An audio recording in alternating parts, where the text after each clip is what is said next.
Land of power, land of might, exceptional rage, endless fight, patriot bulldozer, leading the way, crushing all foes, making them pay.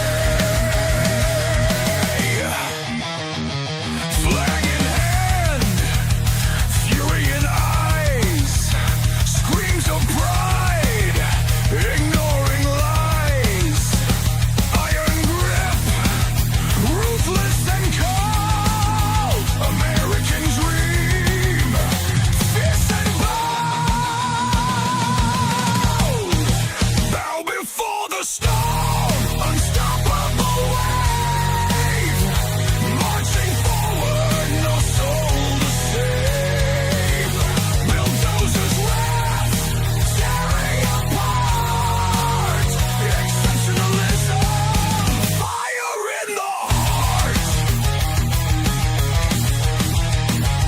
no retreat, no surrender, bulldozers force, a savage offender, red, white, blue, burning bright, in the chaos he finds delight, blazing trails of destruction left, in the name of the blessed, the theft, freedom's price, a crimson blade, bulldozer, savage again, legend made, bow before the storm, unstoppable wave, marching forward, no soul to save, bulldozers wrath, tearing apart,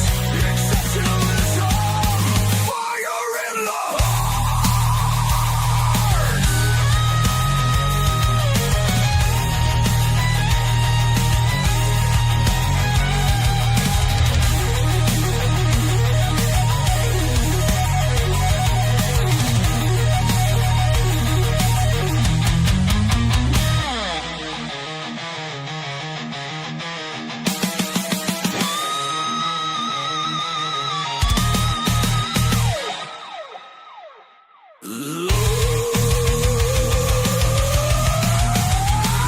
Blazing trails of destruction left, in the name of the blessed, the theft, freedom's price, a crimson blade, bulldozer, savage of fate, legend made, bow before the storm, unstoppable wave, marching forward, no soul to save, bulldozers wrath, tearing apart, exceptionalism, fire in the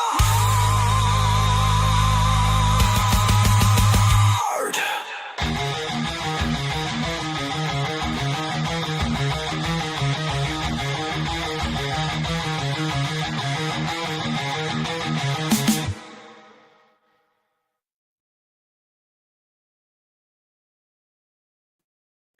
Good evening, everybody. Hope you guys are having a solid Thursday evening. Welcome to the Dozer Den.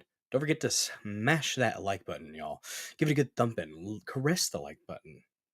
Have fun with the like button. Lean in real close to that like button. Whisper sweet nothings in its ear and just give it all you got. Very important, guys. Some free ways that you can help support this channel. Smashing the like button, commenting in the comment section. Commenting is caring. Reposting this stream on Rumble. When you repost, you do have to say something. I'm not saying you gotta even be nice, but you do have to say something when you do a repost. And when you repost, the people that follow you will be able to see this stream. What is up, Lord Sterling. Good to see you, bud. Thank you so much for sharing this stream out. And that is another amazing way that you can help support this channel, sharing this stream out with your loved ones, your friends, your family, your ex-girlfriends, boyfriends, Caesars and friends. I'm not judging. Just leave the animals and the children out of it. Keep it consensual between adults and preferably behind closed doors. And I won't have any problems with you. But yes, sharing it out in all the places that you may frequent. It's very important. Guys, we must grow the Killdozer army. We're creeping up on it. We're 117 away from that magical, magical number of 1,000 followers here on Rumble. Guys, we are getting closer to 4,000 on X at Billdozer74__. We are currently streaming to Rumble, X, thedozerden.locals.com, YouTube for now, BitChute, and pilled.net. We're all over the place, streaming as many places as I can. Guys, I almost started using the direct RTMP feature with Streamlabs, but I've never actually used Streamlabs as a creator, so I've got to get comfortable with it first before I want to actually do a live stream. I might do a test live stream tomorrow at some point with it, just tinker around with it, see how it goes. Because there is a direct RTMP feature that's available for all the creators in the creator program, which I am one of them. Cool thing about that, if you click that red Get Premium button, you will have access not just to the premium content that the Dozer Den provides you, but the premium content of creators like Tim Pool from Timcast, Steven Crowder from Louder with Crowder, Redacted, Russell Brand, and I don't know if the Quartering is doing any premium content, but any creator that does premium content on this platform, if you click that Get Premium right there, you'll have access to all of it. It's about $9.99 a month or $99 for the year, but I think promo code studio gets you $10 off. So it does have its perks, gets rid of the ads if you're using the app. So there's another perk for you. I've had Rumble Premium for about a year, and that was before I was in the creator program. So it's not like I got it just to be in the creator program. But I enjoy it. I think it's worth supporting a free speech platform. Yeah. So that's one of the monetary ways that you can support this channel and support this platform. You can also send Rumble rants or subscribe to Billdozer74 for a measly $5 a month. That's just a few sodas, guys. To my monthly subscribers, either here on Rumble or in the dozerden.locals.com, thank you so much for your continued support. Appreciate the heck out of you, and I hope I am providing a product that you feel good about supporting. So appreciate all the support in whatever way you may be able to support this channel. I also do have Venmo and Cash App. Those links are in the description, and the link for the dozerden.locals.com as well. Plus Discord, guys. We have a Discord community. Yeah, it's creeping up. So, oh man, guys. Oh man. I was concerned as to whether or not I'd be able to stream tonight because there were some storms, and it got pretty interesting there for a minute. The lightning and thunder was on one, and it cooled off about a couple hours ago, so no lines were down, but it was intense there for a minute. I had to stake up one of the mammoth sunflowers because Lady Dozer decided to plant some mammoth sunflowers. There you go, Yanni Fangs with a $5 Rumble rant. Yanni Fangs was our first subscriber. So kudos to Yanni Fangs. Appreciate you, bud. And thank you so much for that $5 Rumble rant. Oh my goodness. Made the kids happy. Good job. Appreciate you, bud. Oh yes, but I was putting up a so the storm kind of knocked over one of the mammoth sunflowers. It's only about 3 feet tall. But it was enough for the wind to catch it and blow it kind of sideways. So I went out there with a tomato stake and shoved it down in the ground and got a piece of yarn, and hopefully the mammoth sunflower will grow up and not fall over again, because that's one of the things. They get really tall and they have a huge sunflower on it, but they'll sometimes fall over if the ground isn't solid enough. And the raised flower beds, it's kind of loose soil. So that's one of the things I got to do. And then we went to my 2 older Dozer offspring went to their Girl Scout thing tonight. One of them was bridging from Daisy to Brownie, and we had a little meal there. It was pretty cool. Sunflowers are pretty neat, Yanni Fangs. Where's C Dubs at? CW, has a sunflower in his profile picture. I haven't seen him in a while. Hope he's doing all right. What's up, Entropy Nomad? Good to see you. But yes, they got to bridge, fun little get together. Mini Dozer was found some balloons and was playing with some balloons. It was a good evening. And after I got off work, oh, she colored both sides. Either that or it just bled through. I don't know which one it is. If she colored both sides, I'm amazed at how. But anyways, my oldest child, she after I got off work, she she actually, I was TMI, but I was in the bathroom, and she said she was going to slide her art under the door for me, and she's got a little hustle that she's been doing. She to her aunt. She was on Messenger with her, and she had taken some pictures of the stuff that she had colored, or with the markers, excuse me. And see, that was up late last night. Tremors the oh, there you go. Tremors is solid. It is. Um, yeah, you did. I rumble ranted about it over in the Timcast show. That was a fantastic show that Tim had on today. I love those two guests. They were fascinating. And that the rogue archaeologist, that we reacted to that, right? We had a whole show as a Saturday where we reacted to the Michael Knowles interview.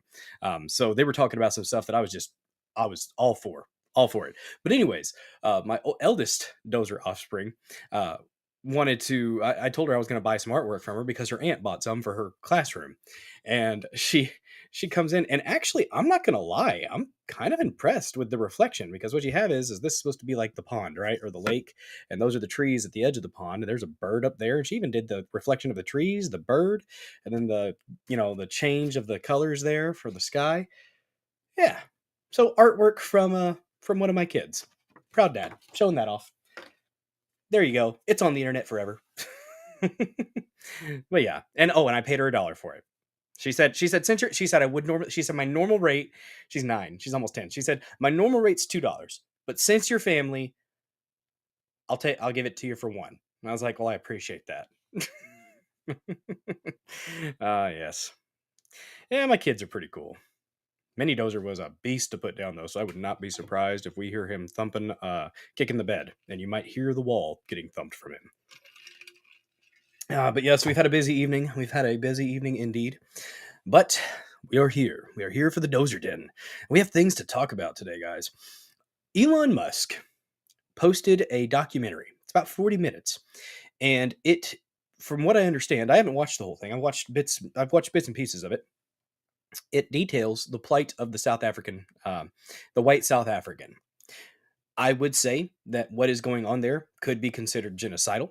I would say that when you have like 142 laws passed that directly target somebody because of their immutable characteristics, less melanated individuals, I think this is a serious problem. And I think that there needs to be more attention on it. And I think there needs to be more, honestly, more public shaming of those who would say that they are not facing discrimination and persecution in South Africa. These people that are acting like the white South Africans, the Afrikaners, or Afrikaners, I'm not sure how you're supposed to pronounce it, the fact that they are being treated like they're faking it, or not, it's not really that bad. Victim blaming is happening a lot with these people. It's a travesty. And so you know what? There needs to be more attention on it. So I'm going to do my little part, and we are going to give it a good amount of attention. It's going to be the first topic. We're going to watch and react to the documentary. And, I talk about it as much as I can, but I'm largely ignorant of a lot of the nuance and a lot of the specifics that happen in South Africa in reference to the black supremacist government, which is what it is. It's a black supremacist government. I'm largely ignorant of the specifics. So I figured, why not, learn along with the Dozer Den on this topic. And so we've got to watch and react to that. Elon Musk is definitely, of course, it hits close to home because that's where he's from. He's from South Africa. And I'm sure he faced some serious discrimination when he was there. He's talked about having scrapping pretty hard when he was younger. So I don't doubt that was one of the things he had to deal with. So You have to revisit the whole thing. It was fun. Little one seems to be the next Bob Ross Dozer. There you go, Yanni Fangs. Yes, yes, indeed, absolutely. She's her and what's funny is she was so she's the 9-year-old. She was doing this and messaging her aunt on Messenger and selling drawings. My middle child, middle dozer, she's a little bit actually more artistically inclined than my 9-year-old.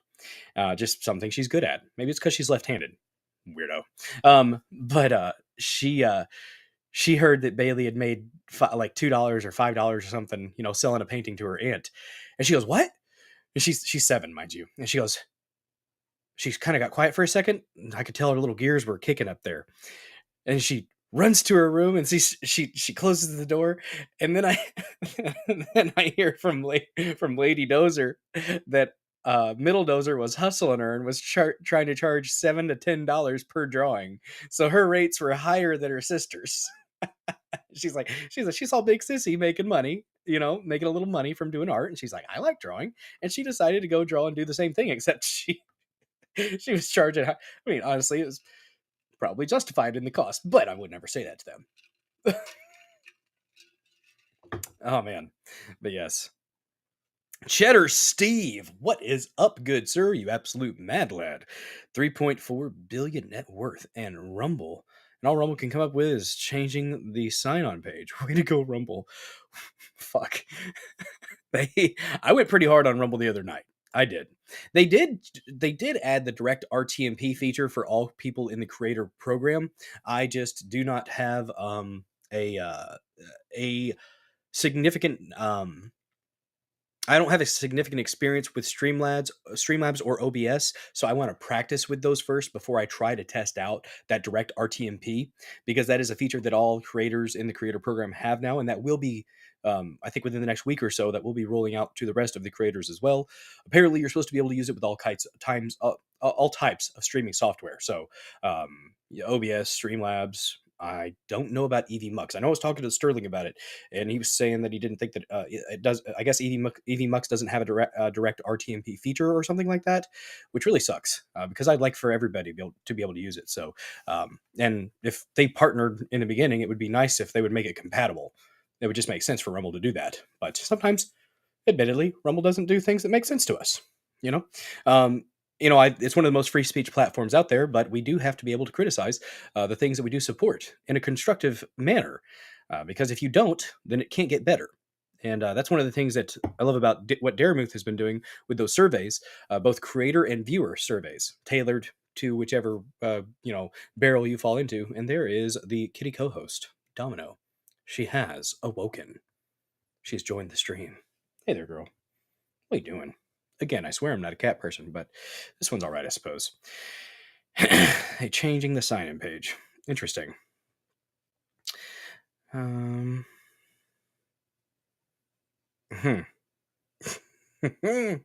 Yeah, Yanni Fangs. There are some self-flagellating ones there. I know I saw Anton, King of Biltong, talking about it on X earlier today, and I actually am gonna include that in one of our in this topic. You like Domino? Domino's a sweetheart.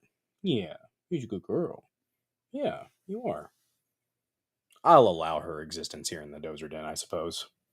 She's pretty chill, except for that one time where she bit the hell out of me, but I kind of deserved it. Rumble could lick my left testicles if I had one. Oh shit! It got blown off in the G. Good lord, that sucks, man. Well, hey, at least you got the right one. It's better than having the wrong one, Cheddar Steve. Just saying. Why are you licking me? Your little sandpaper tongue. Oh my god, it's awful. Like I said the other day, she's just it's the appetizer. She's getting ready to, at some point try to consume me. Yes. Yes, she's buttering me up, lulling me into a false sense of security like she wouldn't. But I know she would. Guys, if you want to support this starving little kitty, you can always donate to the Dozer Den through the various methods that have been mentioned before. She's clearly withering away, y'all. Clearly.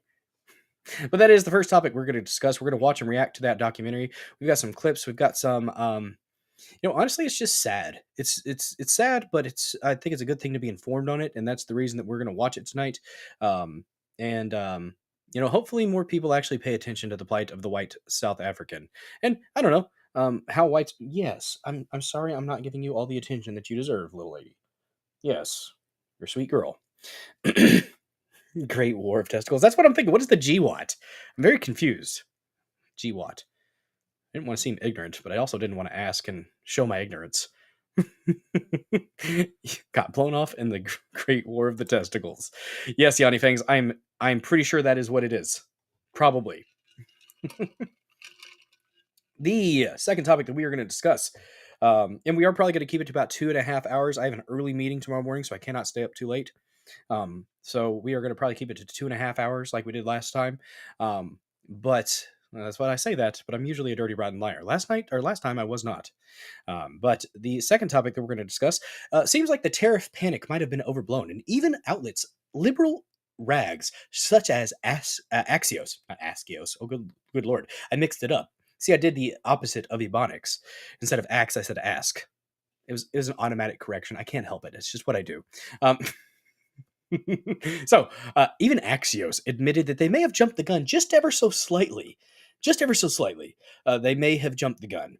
And they are, based on the numbers that they got from April, they're very confused. They're very confused as to why economic calamity has not ensued. And yeah, Askios, that's right.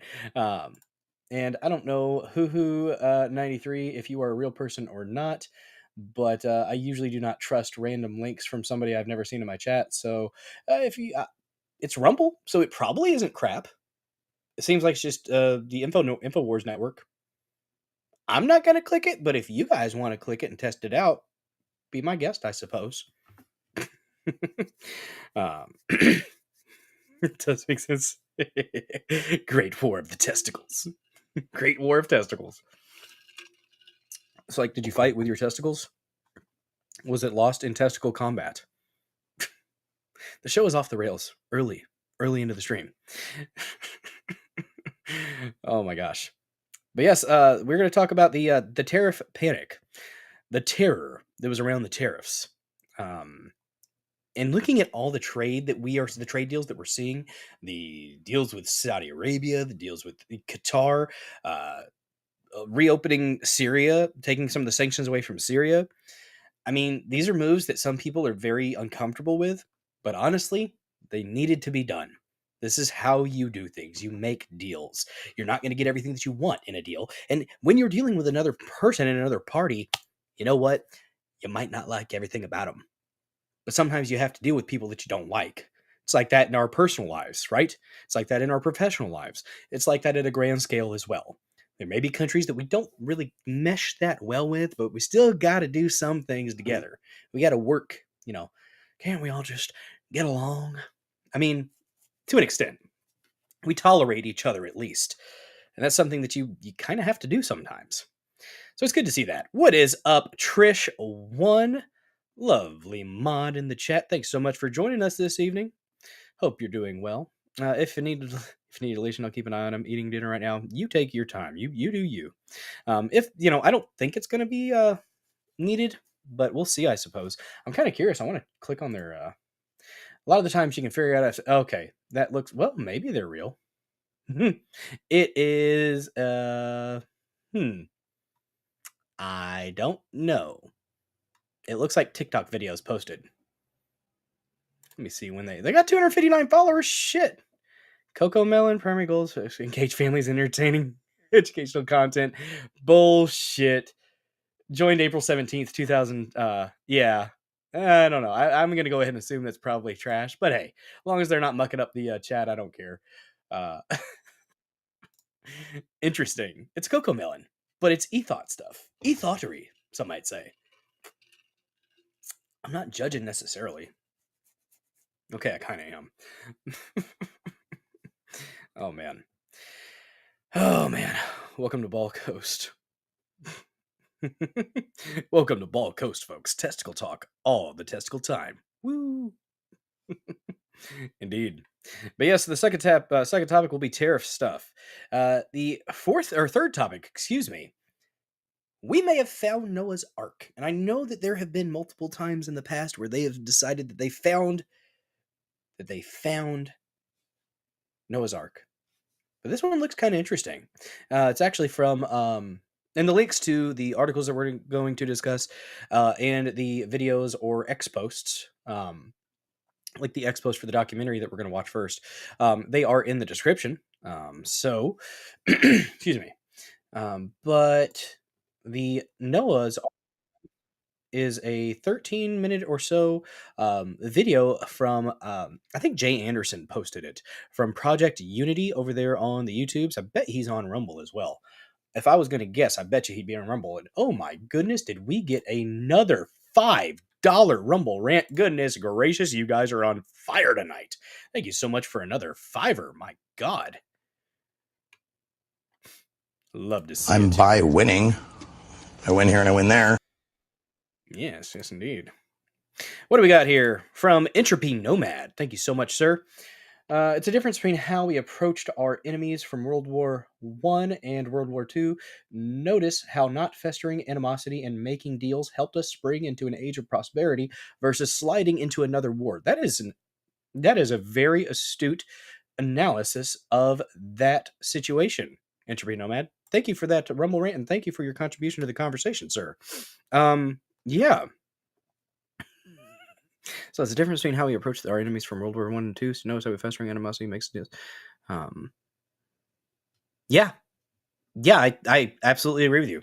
It's you have to deal with other human beings, even if you don't like them that much. You've got to do deals. That's how we're going to survive on this planet. It just has to happen that way. Even if you were more of an isolationist, you're still going to have to do some type of deals with other people.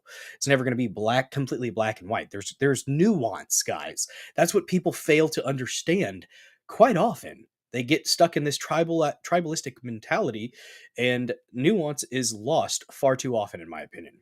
But what's up, Duck Fat? Good to see ya. Said I was going to say quacks up, sacks up, but. Oh, guys, I forgot to mention, if you do subscribe to Bulldozer74 for a measly $5 a month, you will get access to a plethora of amazing subscriber-only emotes, such as slap at a peach every now and then. You gotta slap that peach, guys. Look at the jiggle physics. Isn't it superb? Oh my God. Love it. Absolutely love it. So yes, you get that, and when you subscribe, your name will be lit up in the most beautiful shade of MAGA red.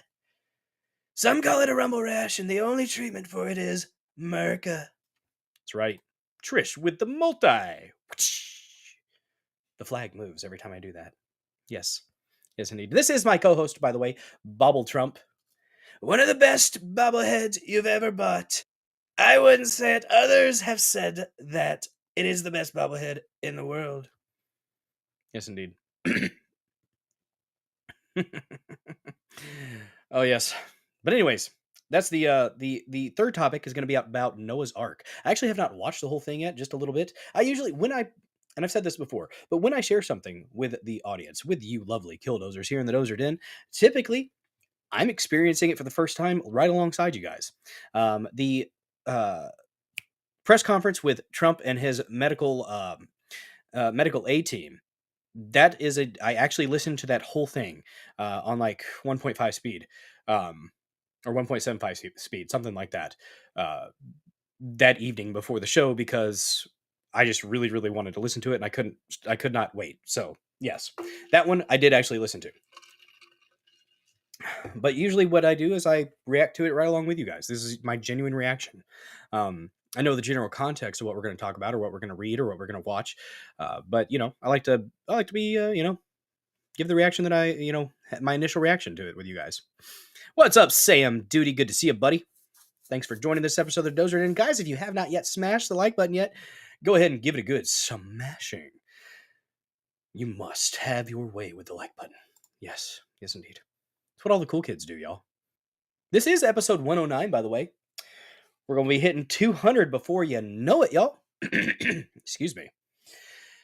Oh, yes. And, okay, so I had 3 topics, and I did not put this one in the description because I didn't know about it until just about an hour ago. But Rick Rack, actually, with Rumble, posted on X about the recent solar flares that are bombarding the planet. And they're up in the Middle East and I want to say China, I think, right now. They're seeing some effects from it. And we aren't yet, but apparently we will be.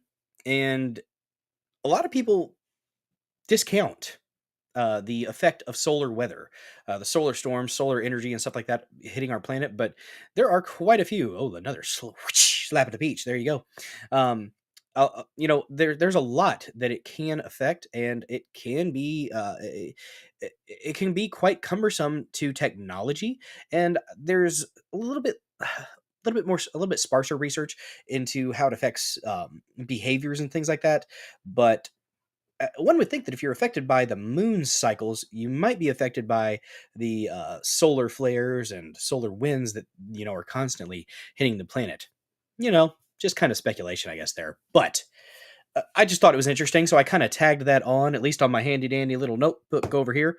Didn't put it in the description, but I will do that post production of this episode of the Dozer Den.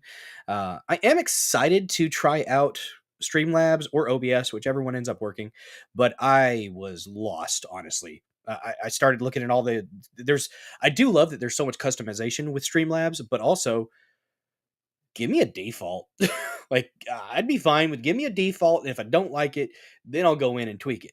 Like with Rumble, the Rumble Studio, I've got my general default of, I mean, I had to pick my sources and stuff, but it's not, Rumble Studio is actually pretty user friendly. It's pretty basic, which I mean, I kind of am for a streamer.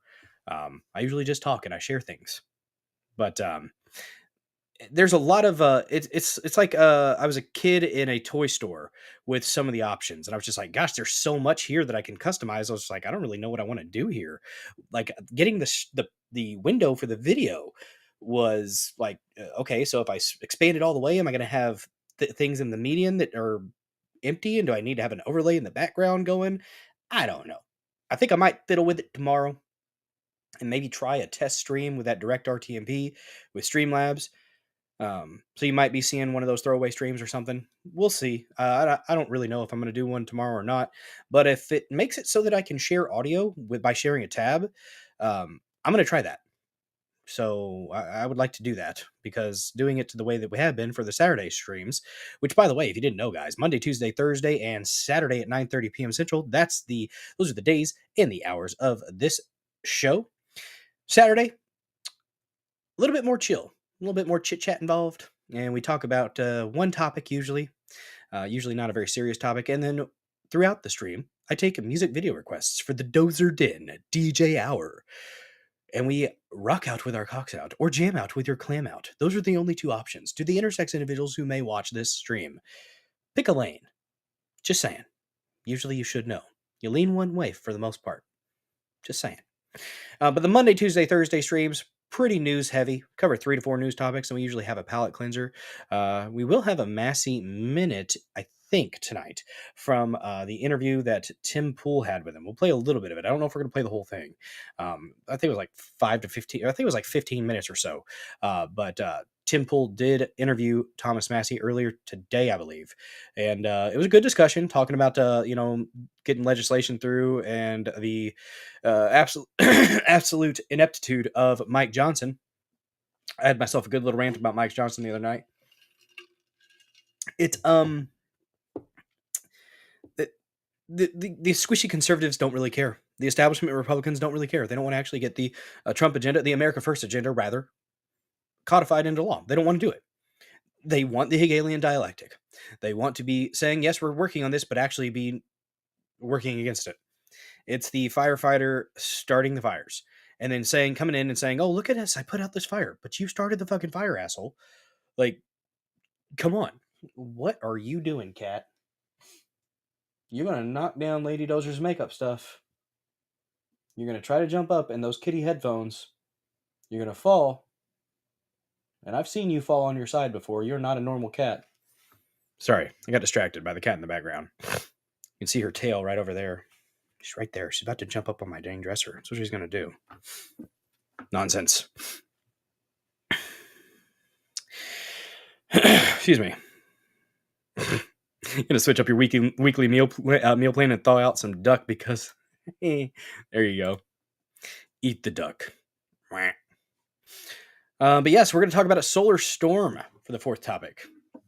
So it's going to be a good show, I believe. Hopefully you guys enjoy it. Again, if you have not yet smashed the like button yet, do it to it, Laws.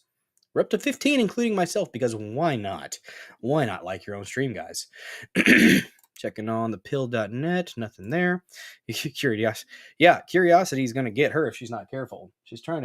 I guess she can tell that the headphones up there have cat ears. I wore those for a work WebEx once because I have a sense of humor.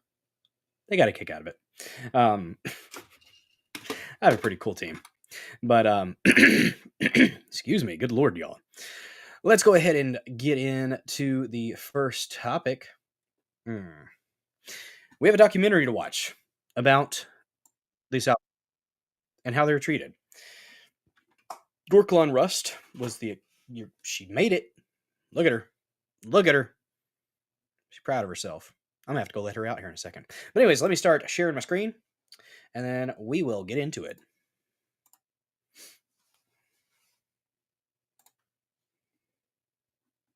Keep your England and let me keep my Zimbabwe. Awesome, He Bob in the must chat. keep his America. We will keep our South Africa. And shut up, you stay nation and listen. National Conference of the governing party. This approach will include the expropriation of land without compensation.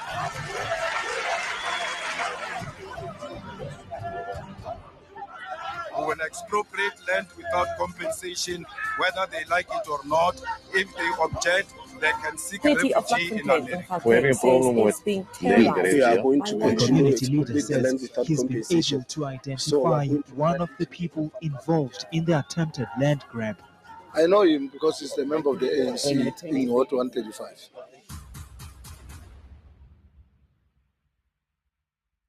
Private property rights under threat in South Africa, race laws targeting specific groups, an ambassador expelled from the United States. There's been a lot of talk, a lot of news around South Africa for the past month or so, and all of this specifically surrounding posts and actions by Donald Trump and his administration regarding South Africa. There's been a lot of talk of misinformation, lies, and disinformation, whatever word you want to use. But a lot of this has just been narrative, not a lot of facts. The question remains, is Donald Trump right about South Africa? Let's look at the facts, not the narratives. Racially discriminatory legislation in post-1994 South Africa started as early as 1998 with the Employment Equity Act, which mandates strict racial representation in all occupational levels of the workforce. The broad-based Black Economic Empowerment Act of 2003 further laid the groundwork for decades of racially divisive. But this is supposed to be helping. It doesn't. They want this here in this country. And we're going to play a clip later of somebody who's vile, in my opinion. But honestly, echoes some of the same things that I've heard these black communist revolutionaries from BLM talk about when it comes to their perspective on white folks. And it's disheartening, but sobering at the same time to realize that there are some people who genuinely think that white folks aren't humans or white people don't have souls. This is a thing this is something out there. What's up, Trader Todd over there on the YouTubes and here on Rumble? Good to see you. Smash the like button. Do it to it. Discriminatory policies which fall under the misleading banner of Black Economic Empowerment, or BEE. More than 2 decades later, instead of empowering the poor, the only thing these new racially discriminatory policies have achieved has been worsening race relations, a new group excluded based on their skin color, and the creation of a new elite class of those with the right political connections. Racial criteria and quotas have been forced into every facet of South African society by the government. In 2022, an internal memorandum was leaked from South Africa's second largest retail pharmacy chain called Dis-Chem, in which its CEO announced a moratorium, a total freeze, on the appointment and promotion of white people due to the threat of severe government fines. What? You can't promote whitey in South Africa without facing government fines. Okay, then. The 2020 Tourism Relief Fund used the racial composition of a business's ownership as criteria to determine whether struggling small businesses qualified for relief funds. Fortunately, the civil rights organization AfriForum and labor union Solidarity were able to defeat this discriminatory fund in court. In 2023, a policy of race quotas for agricultural water use was published in the Government Gazette.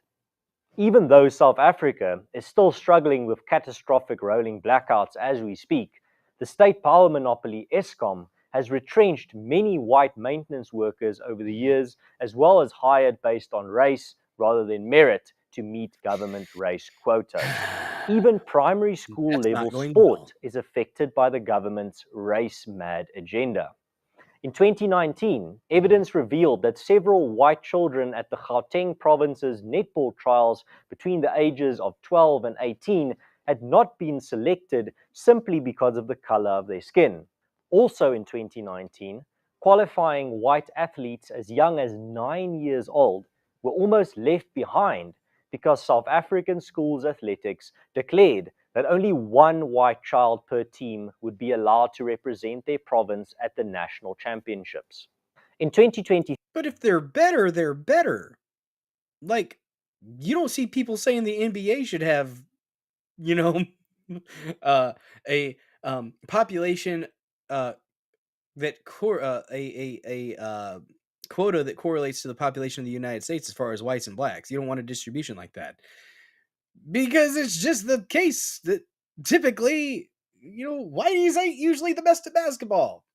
Just kind of how it is.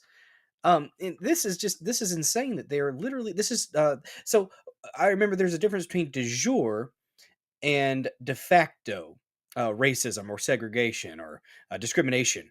And de jure is of law. De facto is just kind of like, it's just a matter of fact. It sounds like in South Africa, there's a lot of both. What is up, Cool Frog? Good to see you, bud. Guys, check out Cool Frog if you have not done so already. 2 O's, 2 G's, one of the coolest frogs on Rumble. Check them out. Fun streams. Wait, racism didn't work anymore for whites, so they switched to blacks? I guess. 3, an under-16 rugby team was disallowed from playing in a major tournament's main game because the last-minute injuries meant that they no longer met the strict race quotas. Students at South African universities are registered on a racial quota basis. In many cases, there are different admission requirements for different races. Pepe with shades. It does not stop there. When the Tears Foundation, a non-profit organization that fights sexual and gender-based violence, applied for funding from the government, the organization was expected to meet Black Economic Empowerment, or BEE, racial criteria, which then served as a clear barrier to them acquiring funding. In 2025, the Minister of Trade, Industry and Competition tabled a plan to expropriate 3% of annual net profit after tax from businesses for a new 100 billion rand racially discriminatory transformation fund that will exclude white-owned businesses based on race. Jesus. The South African government is currently refusing to grant Elon Musk's Starlink a license to operate in South Africa because SpaceX does not meet the ANC's racial ownership requirements. In 2025, South Africa remains the... And they will look you straight in the face and say, this is okay. This is racial justice. And there are people in this country that will say, well, because of apartheid, this is okay. It's not okay. This is that eye for an eye makes the world go blind type stuff. Just saying. Did I see that? Well, let me check it out here in a second. I'm gonna pull it up over only my Southern window over here. African country without I don't have Starlink Instagram. or even a launch date. Even Zimbabwe Watch it. got Starlink before South Africa. Let that sink in. Whoa. I am now joined by Martin van Staden, the head of policy at the Free Market Foundation and the researcher behind the Race Laws Index of the Institute of Race Relations. Martin's goal with the race laws. Yeah, Neuro, I did see that. I saw James Comey saying 8647. And do not let them tell you that that just means get rid of him. They know exactly what 86 means. That means to put him in the dirt. James Comey needs to be in prison. Well, of course, arrest him first, go through the trial. It's evident he knows exactly what he put on the internet, on Instagram, in the beach, 8647. And then completely heterosexual individuals like the Krasensteins. I guess I forgot which one. I can't tell the difference between the two. They're both utterly dripping with homosexuality. So I try not to view their content at all. They they agreed. They had a pool walls. 8647. They know exactly what they're doing, and they need to be addressed. Kash Patel has said that they're investigating it. Kristi Noem said that they are investigating it as well. Nothing will be done. I hope something will be done. I hope they're referred for prosecution, because those are threats. That is the threat to kill the president. That is what you just did, James Comey. You know exactly what you fucking did. Don't play ignorant. You know better. It's disgusting. Laws Index was to document all the different race laws that have been on the books in South Africa since 1910 and in the post-1994 era.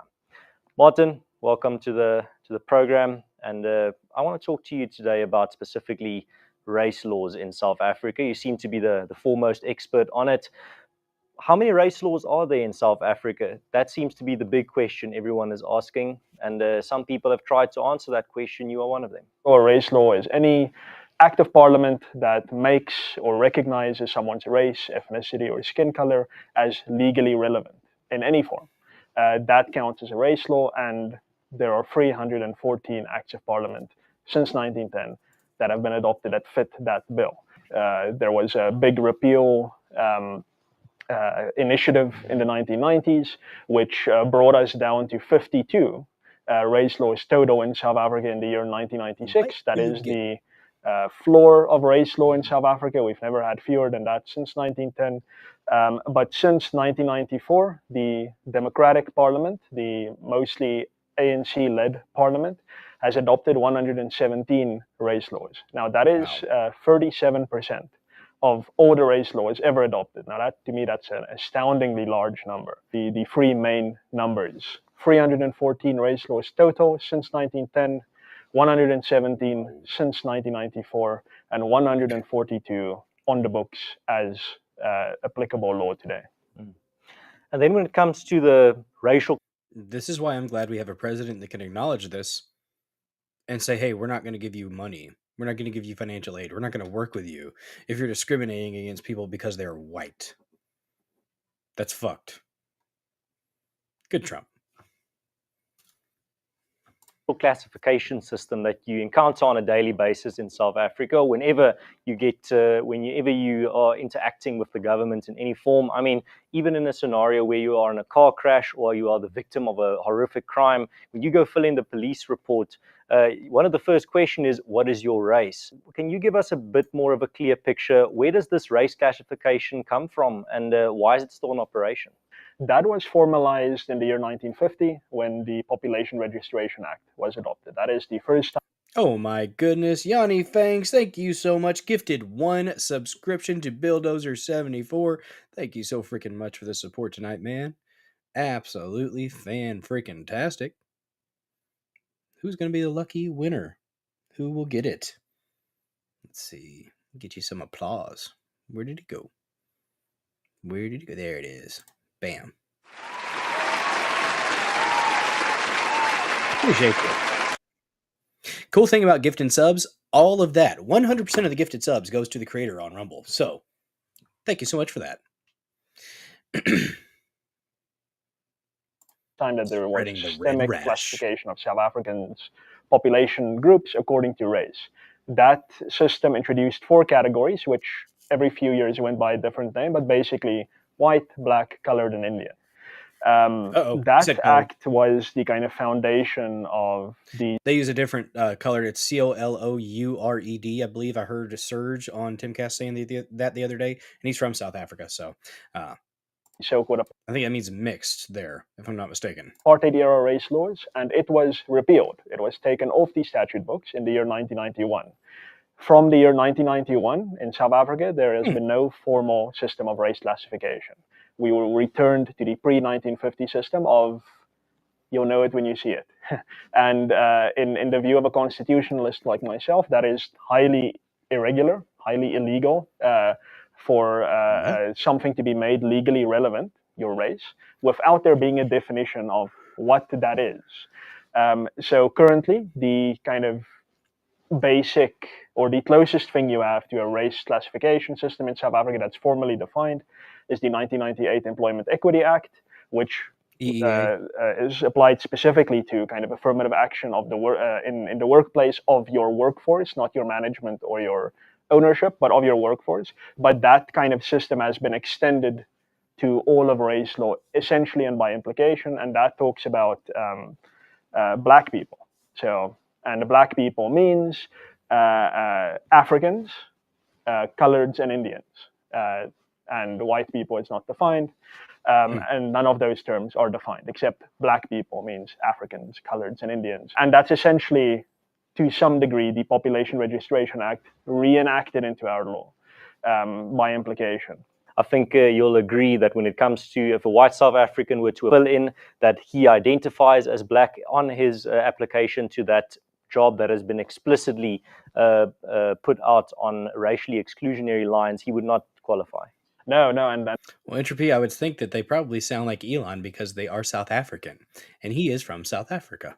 He might even be prosecuted for fraud, for malicious compliance with the law. One of the other absurdities that came to the fore that a lot of people, especially Americans, don't believe when I tell them is the fact that South African citizens of Chinese descent qualify as black under Black economic empowerment legislation. Rest well, Yanni. Thanks so much for the support, buddy. Yes, yeah. So in essence, what the Employment Equity Act categories mean is that anyone except a white person is effectively a black person.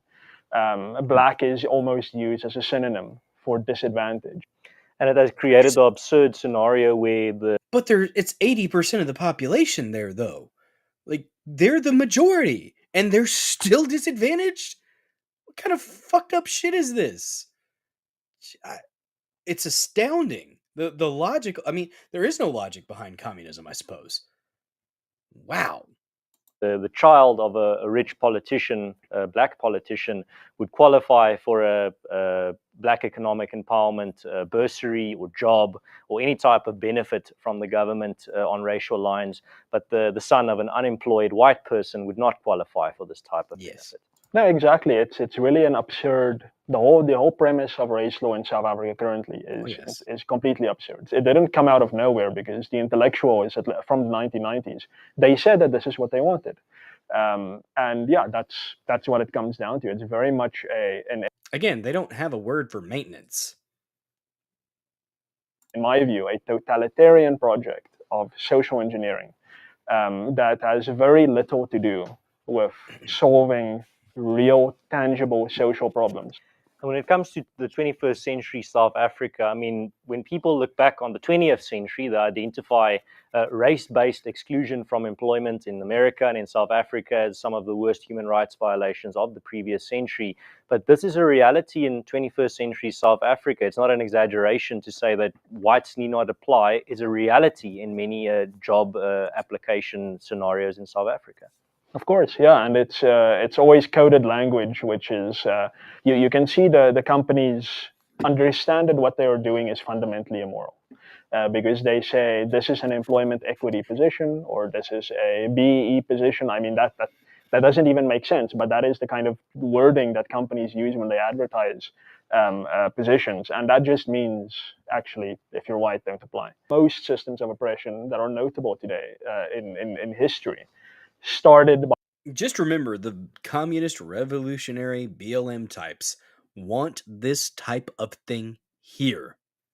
They want this type of a racist discrimination in law here against whites because they feel like that will right some historical wrong. They're incorrect, but they persist. By identifying wealthy and easily identifiable minorities and targeting them in law, and then gradually escalating that targeting. It gets worse. And BE in South Africa is getting far worse than it was 20 years ago, far more invasive. Someone was born in a way that they had no control over, and the state decided that that will be a legally relevant fact. You are born black, then you are born white today, and therefore certain disabilities will be imposed on you by law, and you can do absolutely nothing about it. That is a textbook definition of unfair. After 1994, the most common race provision that makes a law a race law is the notion of representativity. So this is when the government establishes a committee or a commission or a board for an institution. Let's say, for instance, the board of the National Weather Service, in terms of the Weather Service Act. That provision says that when this board is appointed by the minister must take into account the need for that board to reflect the demographics of South Africa. This principle is stated in various different ways across many different laws, but ultimately that comes down to it must be a mostly black board with certain positions in theory for racial minorities. This is the type of provision that makes out most of the 117 post-apartheid race laws. The real harm that is done by race law after 1994 comes in the form of really a small handful of laws that one can easily name. And I think all of that flows out of the very important 2003 Broad-Based Black Economic Empowerment Act. This single law flows into many other laws, and it has dozens of policies and regulations in terms of it as well. But effectively, up to now, and it is changing now, it has been voluntary. This much abused word of voluntary, that if you as an enterprise want to do business with the South African government or any kind of municipal or provincial government, then you must score high in terms of your BEE points in terms of this act. Now, how do you score high on this thing? You must change your share ownership. It must be more transformed, more black. But then also the Employment Equity Act flows into this. Your workforce must be transformed, and that will give you more BE points. Now, the reason this is so problematic is that your suppliers must also score highly on BE for your points to be higher. And this is actually ingenious. It's very, very smart of the racial engineers of modern South Africa, because it's a cascading effect. It's a snowball, whereby it's like the ESG, environmental social governance. It's the ESG scores, but it's just about race. You as a small business somewhere, a family business even, you think, well, I don't want to do business with the state. I'm going to employ my son, my cousin, and some people from the local community, and we're just going to do our thing. But the moment you supply a bigger business, which is supplying a bigger business, which is supplying a bigger business that wants to do business with the state, that cascading effect is going to come to you, and someone is eventually going to ask you, what is your BEE score? Otherwise, we can't do business with you because we need to up our score.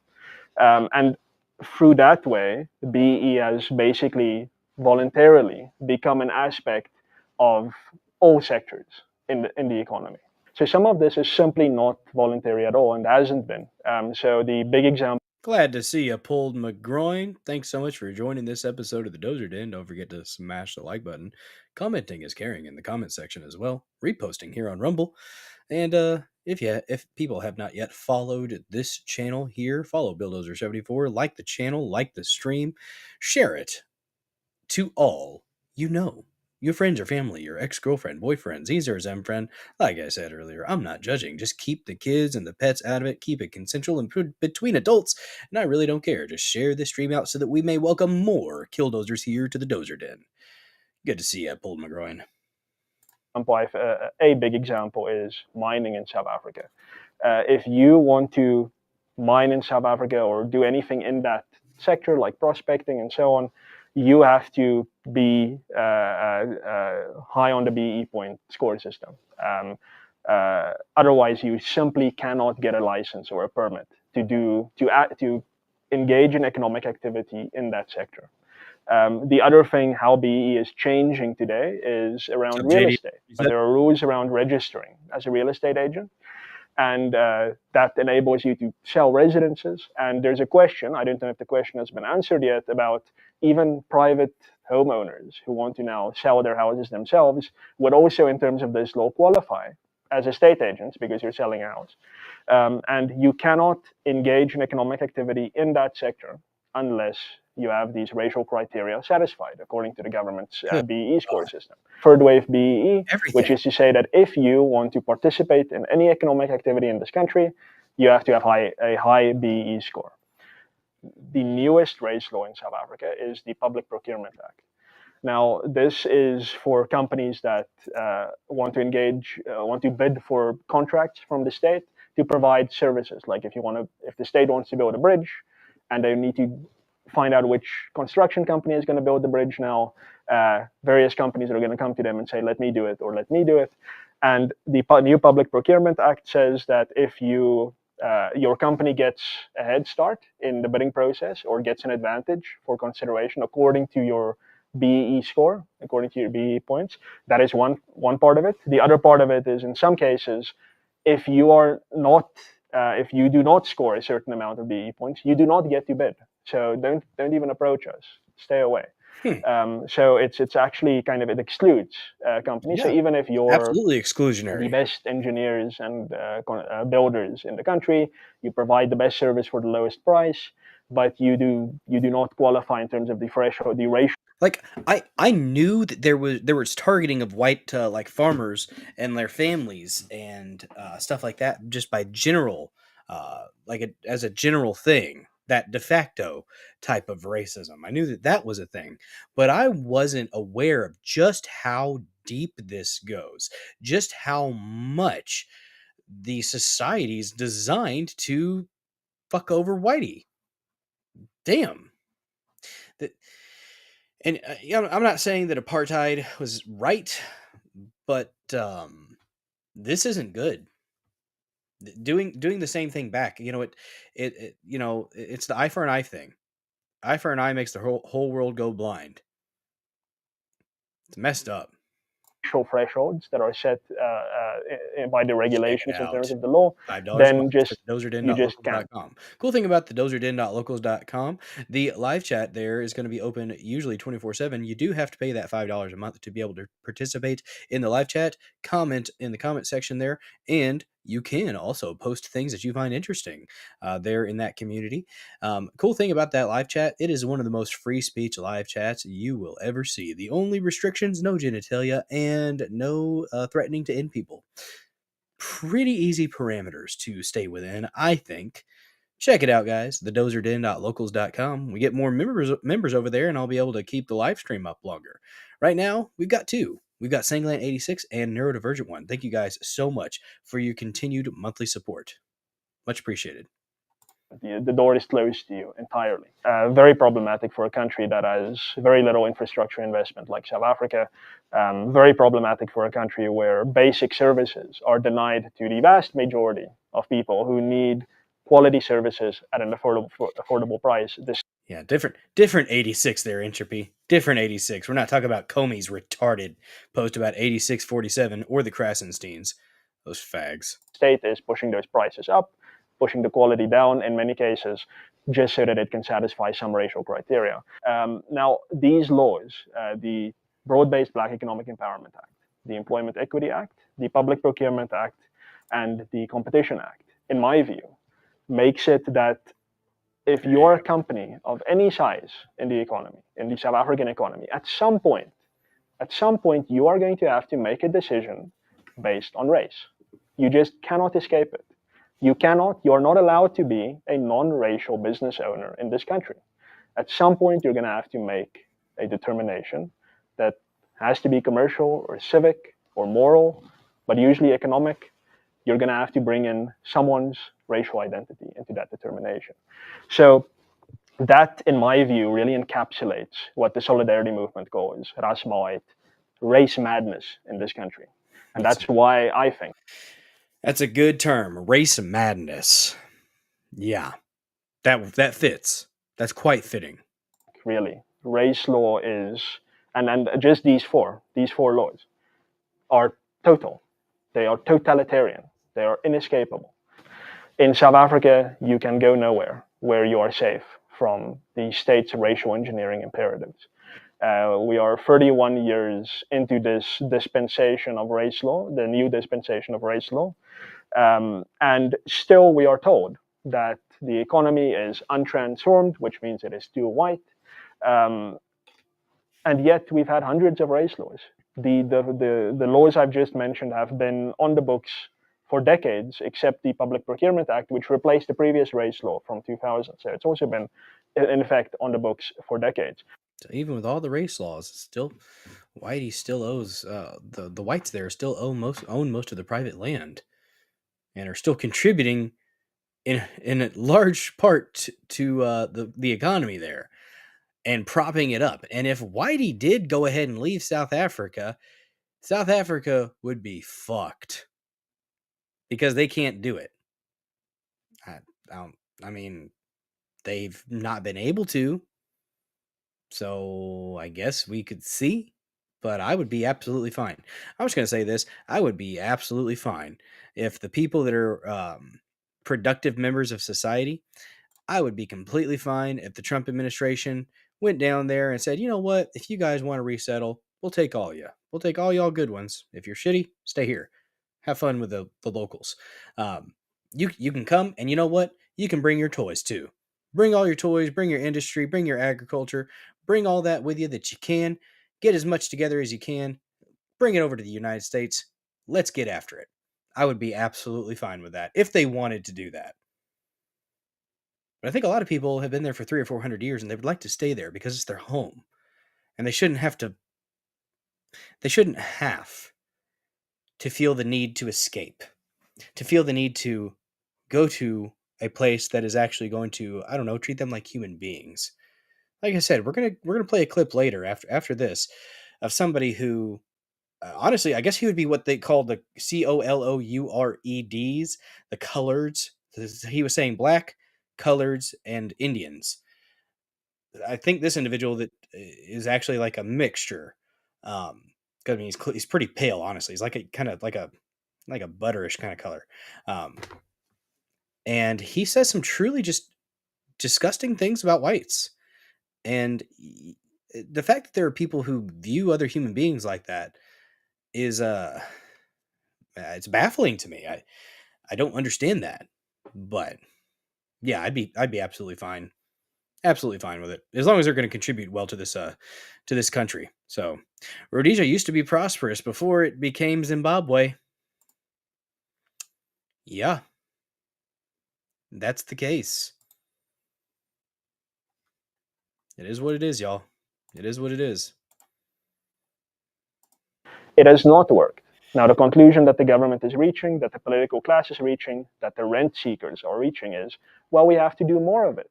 It hasn't worked, so let's try harder with this model that doesn't work. That's like the brick wall has not cracked yet, so I'm going to continue bashing my head into it. There's gray matter all over, but if we do it just a little bit harder, and a little bit more viciously, I bet you we're going to put a crack in that wall. And employment equity regulations, you distort that market entirely. You create huge uncertainty. Thought you were going to bed, sir. Especially for international investors who actually have no idea what this is all about and why they should now transform their own management committees according to South African racial criteria. So you just create economic chaos. The ANC has a track record of threatening private property rights and expressing a desire to expropriate property without compensation. Don't believe me? Let them speak for themselves. In 2018, President Cyril Ramaphosa announced that the ANC had officially resolved to amend the constitution to explicitly allow for land expropriation without compensation. In 2021, this amendment to Section 20... The mental gymnastics they take part in to justify that is absurd. Absolutely absurd. Yeah, anything. He's been listening while trying to fall asleep, was trying to think of who this guy sounds like, speech patterns. I realized he sounds like Don Jr. Huh. Interesting. 25, the private property rights section of the Constitution failed to pass in the National Assembly. In December 2021, after the ANC's attempt to amend the Constitution failed, then Minister of Justice Ronald Lamola stated, and I quote, "Changing the Constitution was just one instrument we could have used. The matter is now ended. We will now use our simple majority to pass laws that will allow for expropriation without compensation." End quote. Lamola was referring to, among other things, the expropriation bill. President Ramaphosa echoed these sentiments when he had stated in a 2022 address that, and I quote, "The ANC will implement its resolution on the expropriation of land without compensation despite the refusal of other parties in parliament." End quote. The expropriation bill, which the President of South Africa signed into law in 2025, which is now an act, enabled expropriation with nil compensation, which is simply another way of saying no compensation. The act also empowers any state organ or department to expropriate any private property. This power is not limited to land. Recently, many legal experts and analysts tried to gaslight the public by arguing that nil compensation does not mean no compensation. The ANC, however, has made it crystal clear about what they understand nil compensation to mean.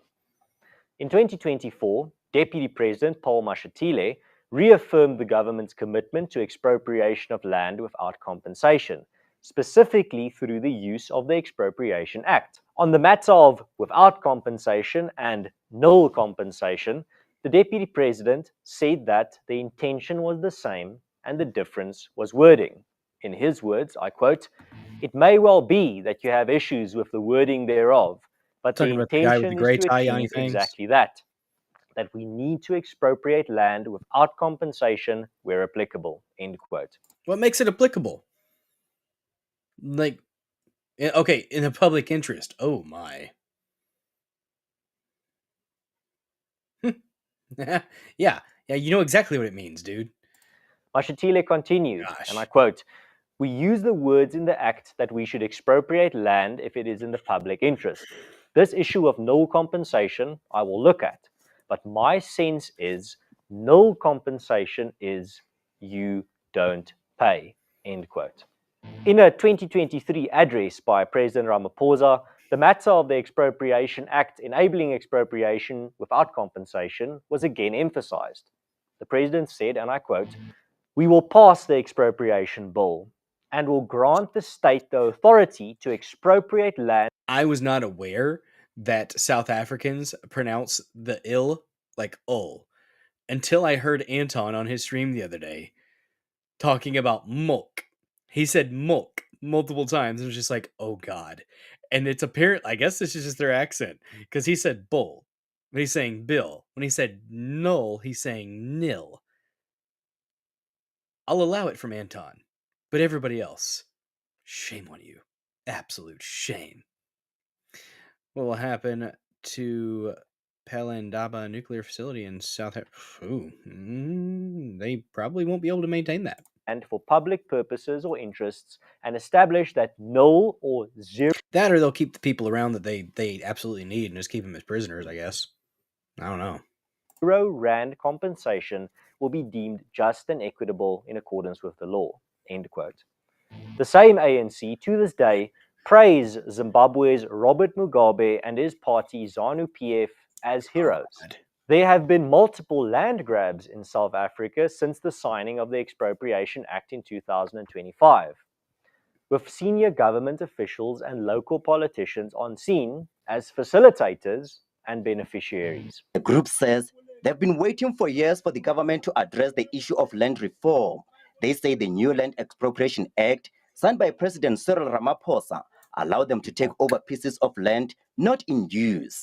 This program of land grab to take the land without compensation has been there in the Freedom Charter long ago. On the 19th of February 2025, the Department of Land Reform and doesn't make it right. They're saying it like it's right. It's not. And they're like, oh, we're our decision to let in refugees from South Africa. It's not respecting the constitutional democracy apparently of South Africa. I don't know if I'd call that a constitutional democracy if they're able to do what they've been doing to the minorities. But rest well, Yanni Fangs. And Rural Development announced that the Equitable Access to Land Bill will be tabled in 2025. This bill will seek to force the redistribution of land on a racial basis. This continued radicalization and racialization of land by the South African government simply serves to prove the Trump administration right, when it expressed concerns about private property rights and racially targeted legislation in South Africa. I will now be joined by Theo de Jager, the head of SAI, the South African Agriculture Initiative, and he's going to tell us a bit more about the threat to private property rights in South Africa, specifically through legislation like the Expropriation Act. You were removed Stalin style from a government communication, from a photograph. Can you just give us that story to paint the picture of what type of figure you are within this whole debate? Because you seem to be a bit of a threat to the government's narrative. It's all about property rights, and it's all about the new legislation here in South Africa, which makes it possible for government on any level, on national level, on provincial level, even on municipal level, to expropriate property at less than market-related compensation, even at nil compensation. And as farmers, we are in the front trenches. It's our property. Yes, ma'am. They want to take. Yes, ma'am. And for that reason, we have been very vocal when this shockwave hit us. And we became very unpopular for that.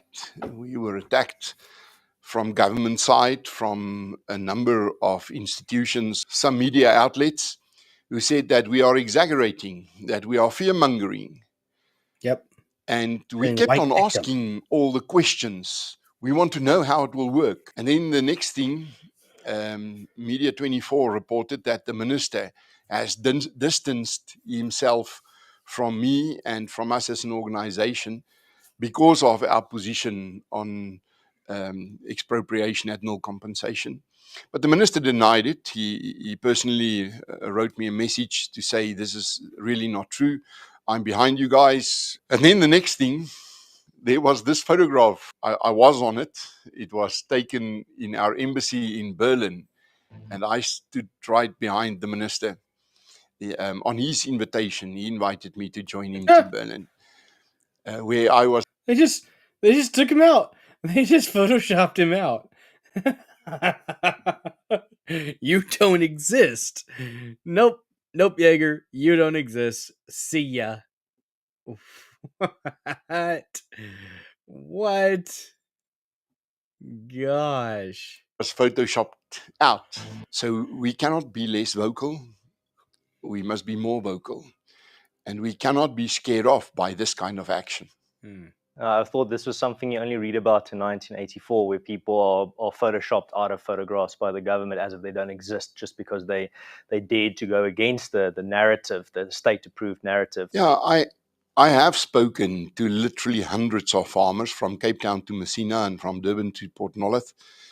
Smallholders, big mega farmers, poor farmers, wealthy farmers, black farmers and white farmers. If you don't have a title deed on farmland, you don't have collateral to offer to a bank, then you don't have access to financing. We have today around 4,800 South African and Zimbabwean commercial farmers farming in 44 countries in Africa. I do not know all of them, but I know most of them.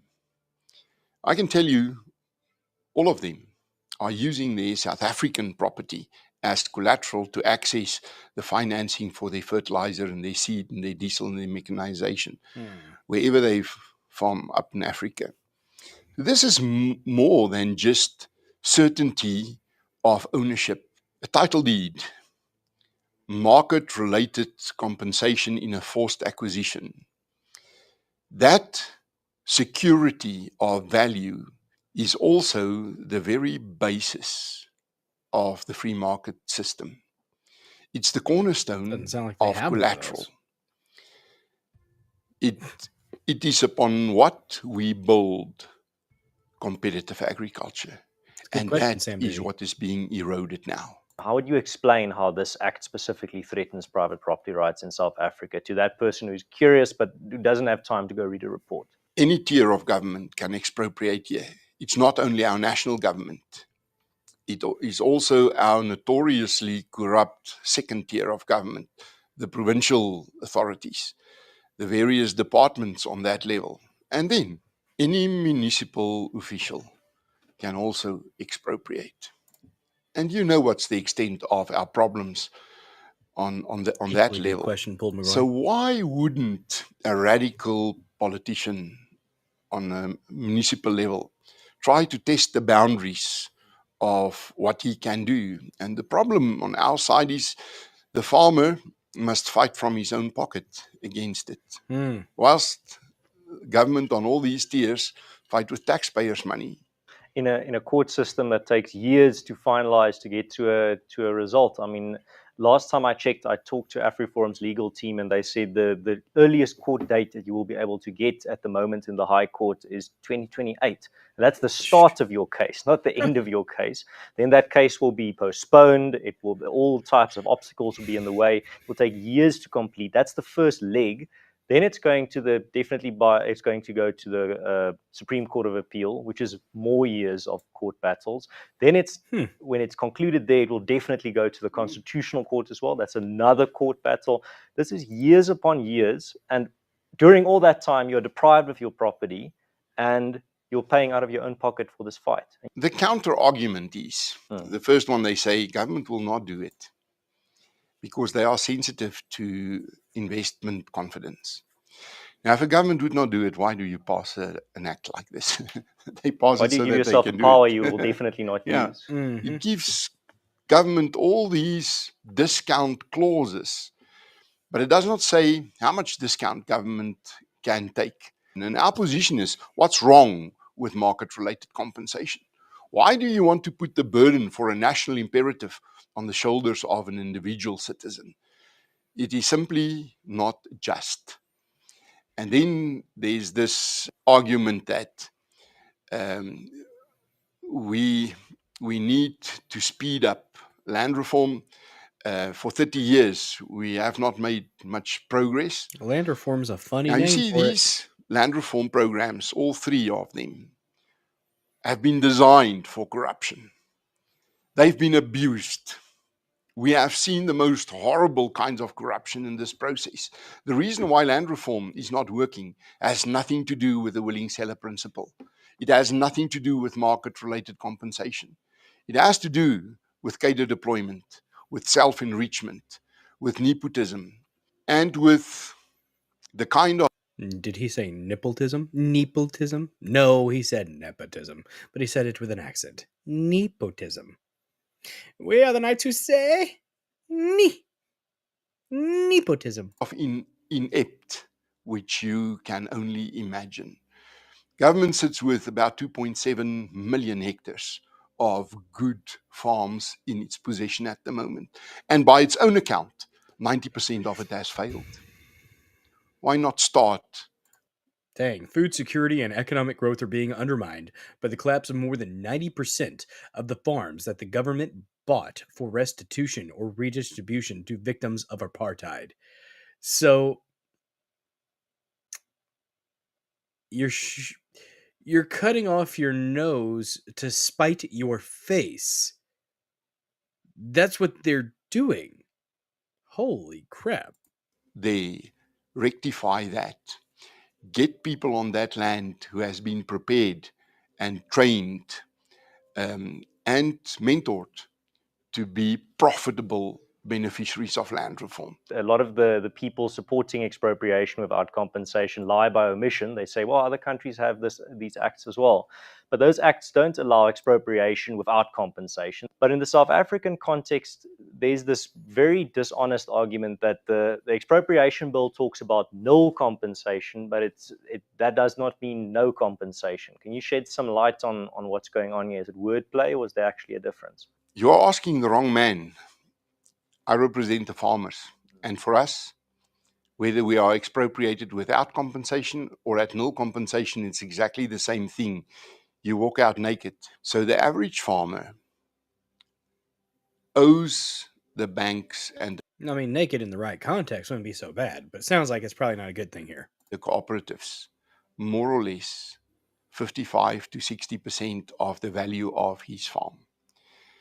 That's what the farm is on for security. Which means if we are expropriated at 60% of the value of our farms, the bank will be covered and the cooperative will be covered, but the farmer will walk out naked. This is why it is so important for us that we are compensated with market-related values. Theo, there's been a lot of claims out there in regards to land grabs in South Africa. Many government officials, some commentators and analysts saying, and I quote, there are no land grabs happening in South Africa. What, as you as a representative of farmers in South Africa, these are not the droids you're looking for. Africa, a farmer yourself, is there truth in that claim? Media 24 wrote a letter to Minister John Steenhuisen in which they told him that I'm the one who claims that there are widespread land grabs. I've never said that. There's also this narrative out there that it's AfriForum in solidarity, who are fear-mongering and who say we have these large-scale land grabs. And I have not heard them saying it there nowhere.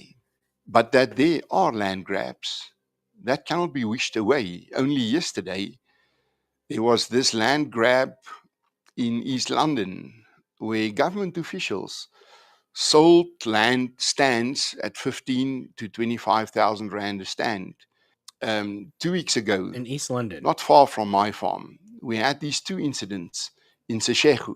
Mobs simply took what they say is unused properties.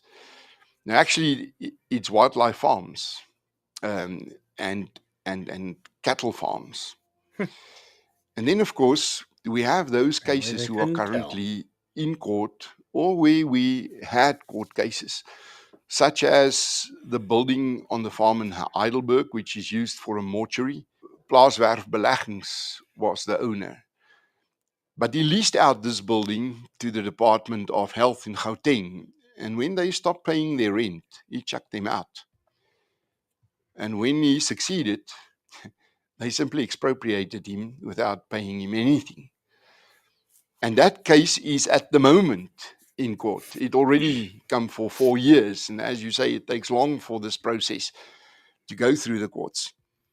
And then we have the classical example of Ackerland in 2018, where the owner was expropriated at about 25% of the value of his land. And after we won that case, he could sell it on the open market for 4 times more than the expropriated value. There's enough reason to be concerned. Do you need widespread land grabs before you get concerned? In SAI, we are also by far the largest representative. I'll pull that up here after this, Trish. Of farmers in Zimbabwe. Both the white farmers who lost their land since 2000 and the Matabele farmers who lost their land already 15 years before in the ZANU action against the Matabele communities. And we feel we have seen this movie before. We know how it starts, and we know how it unfolds, and we know how it ends. Now, I will not say that we are on the same trajectory as Zimbabwe, but we definitely also do not have any guarantees that we will not land up on the same trajectory And some of the red lights which are flickering is the way it starts. In Zimbabwe, they never decided that now's the time to grab the land. It was not government initiated. And then Mugabe government, they had a very simple option. Either they could act against it and estrange themselves from their own constituency, or they could ride the tiger. And they decided on the latter. And look where that country is now. The other thing which is a red light flickering is we also had this voices for farmers and for business who said, this is not so bad. It's only isolated examples of where things could go. Let's work harder to support government. And all of them ended up losing their land. You must stick to the principles. The principles are clear. It's an international agreement. It's all there in the Universal Declaration of Human Rights, in which the property rights clause is abundantly clear. If we don't play by those rules... But if you're not considered a human being, then it doesn't apply to you. That's the problem. They don't consider you to be a human. At least a lot of them don't, apparently. Who are we to hope that the West, that the USA, should not act against us? We must stick to the rules. In addition to all these issues discussed, thousands of South African farmers have been the victims of horrific attacks and murders over the years, often involving brutal torture and nothing being stolen. They are also the targets of incitement of violence through chants like kill the boer, kill the farmer, and one settler, one bullet, by high-profile politicians, as well as dehumanizing, villainizing rhetoric.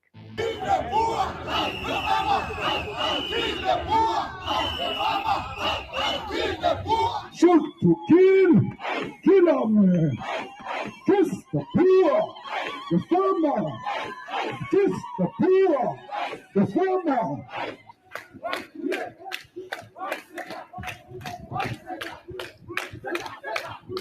Yeah, I would say that if you have a stadium full of people saying something like that, that's genocidal. In 2018, the South African president traveled to the United States and denied that farm murders exist. There are no killings of farmers or white farmers in South Africa. Prominent politician and member of parliament, Julius Malema, echoed this denialism in 2020 at a counter-protest to a farm murders protest, where his supporters chanted, kill the boer, kill the farmer, outside of a court proceeding where the alleged murderers of a 21-year-old farm manager who was hung on a pole were being tried. There is no farm murders in South Africa. There are no white farmers being killed.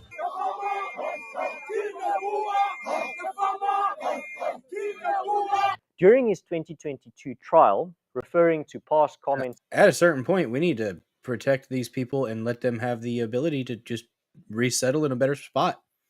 I hate to say it, but I mean, you have a population that outnumbers you by that much. Apparently, though, Anton did say this the other day. He said they held off 2,500 or 25,000. I can't remember which one it was, with 500 people at one point. 500 Afrikaners. That's pretty badass. If that's what happened, that's pretty. I didn't look into that, but that is very interesting. Of his, where he said, we are not calling for the slaughtering of white people, at least for now. Julius Malema was asked whether he would pledge under oath that he would never call for the slaughtering of white people. Malema immediately refused. When Malema was asked whether it would be him in the future who would indeed make such a call, I've seen this clip. He testified under oath that he might call for the slaughtering of white people in the future. He could not rule out the possibility. You are not ruling out that in the future you may very well call for the slaughter of white people. It may not be me. Could it be you? It could be me, yes, but it may not be me.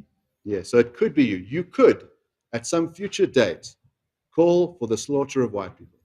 What will necessitate that?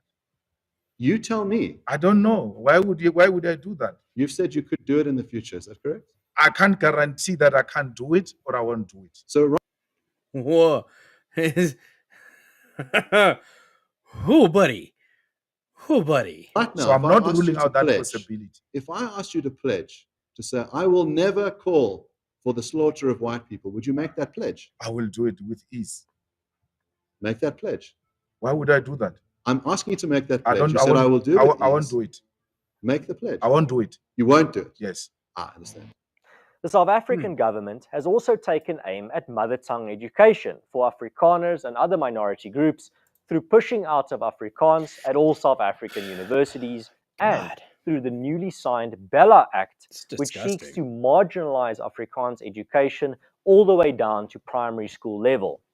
In 2016, Julius Malema addressed his supporters saying, and I quote, "We are not calling for the slaughter of white people, at least for now.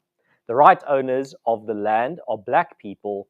We are not calling for the slaughtering of white people, at least for now." In 20 fuck? The fuck? The fuck you say, sir? At least for now. Whew. That's you know, depending on the resources that the very, very small percentage of the whites have there, I mean, if they've got better weapons and better toys, they could get really, really bloody really, really quick. But it sounds like they're at a bit of a disadvantage. Gosh darn. 2016, Velapi Kumalu, an ANC member and employee of the Gauteng Provincial Department of the South African government, posted a message on Facebook in which he called for South Africa to be cleansed of white people. He stated that he wanted it to be done in the same manner that Adolf Hitler had targeted Jews. He also said that South African whites should be hacked and killed and... Entropy Nomad. Finished snack pep for the weekend, fruit bags and cucumbers ready. Maha, do your part. Well, you see, the thing is, that's a really good thing that you did there. I appreciate what you did, Entropy Nomad. That's but the fruit, there's fructose in the fruit, and sugar is poison, and you're a dirty whore for sugar. Skinned, and that their offspring must be used as garden fertilizer. I'm not sorry. Upon receiving many complaints from the public, the government department for which Kumalu worked temporarily suspended him and gave him a final written warning valid for 6 months only, after which it would be removed from his record. In 2018, 7 days after Julius Malema said that the mayor of Nelson Mandela Bay had to be removed from office because he was white, adding that we are cutting the throat of whiteness. Because the mayor of DA in PE is a white man. So these people, when you want to hit them hard, go after a white man. But we are starting with this whiteness. We are cutting the throat of whiteness. South African President Cyril Ramaphosa and Deputy President David Mabuza publicly invited Malema to return to the ANC. And I quote, "We would love to have Julius Malema back in the ANC. He is still ANC down deep in his heart," the president said. In 2018, Andile Mngxitama, the leader of the party Black First, Land First at the time, he's always watching, Entropy. He's always watching, addressed the crowd by demanding the following. To kill one of us, we'll kill 5 of you. We'll kill the children, we'll kill the women, we'll kill anything that we find on our way. They kill one of us, we kill how many? They kill one of us, we kill how many? They kill one of us, we kill how many whites? We kill the children, we kill the women, we kill their dogs, we kill their cats, we kill anything. He faced no consequences for this incident. No, don't even get me started on the high fructose corn syrup. Excitement, and in 2025, Andile is a member of the South African Parliament with the MK Party. In 2023, a clip went viral online of Julius Malema chanting "Kill the Boer, kill the farmer" with a stadium of 100,000 supporters at the EFF's 10-year birthday celebration. Shoot to kill! Come on, sir! Kill the poor, the farmer. Kill the poor. They're giving you food, you fucking retard. The farmer. Brr, pa, pa, brr, pa. Well, there you have it. The facts regarding threats to private property rights in South Africa and racially discriminatory laws targeting specific groups in South Africa. Is Trump right about South Africa? You be the judge. Yeah. If you want to support AfriForum and our facts-based analysis and our facts-based campaigns, you can become a member by following the link on the screen and the link in the description of this video. Thank you very much for watching. Share this video far and wide, and thank you very much for standing with AfriForum and the truth in regards to South Africa and those people fighting to make a real difference.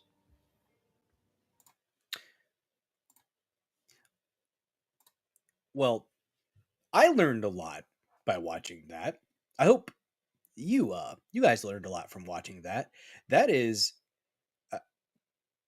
I didn't know. I honestly did not know that it ran that deep. I didn't know that it was that bad. Like, I knew about the media, the juicy media stories where, you know, farmers are beaten and tortured, and then their families are destroyed in front of them, and then they're summarily executed.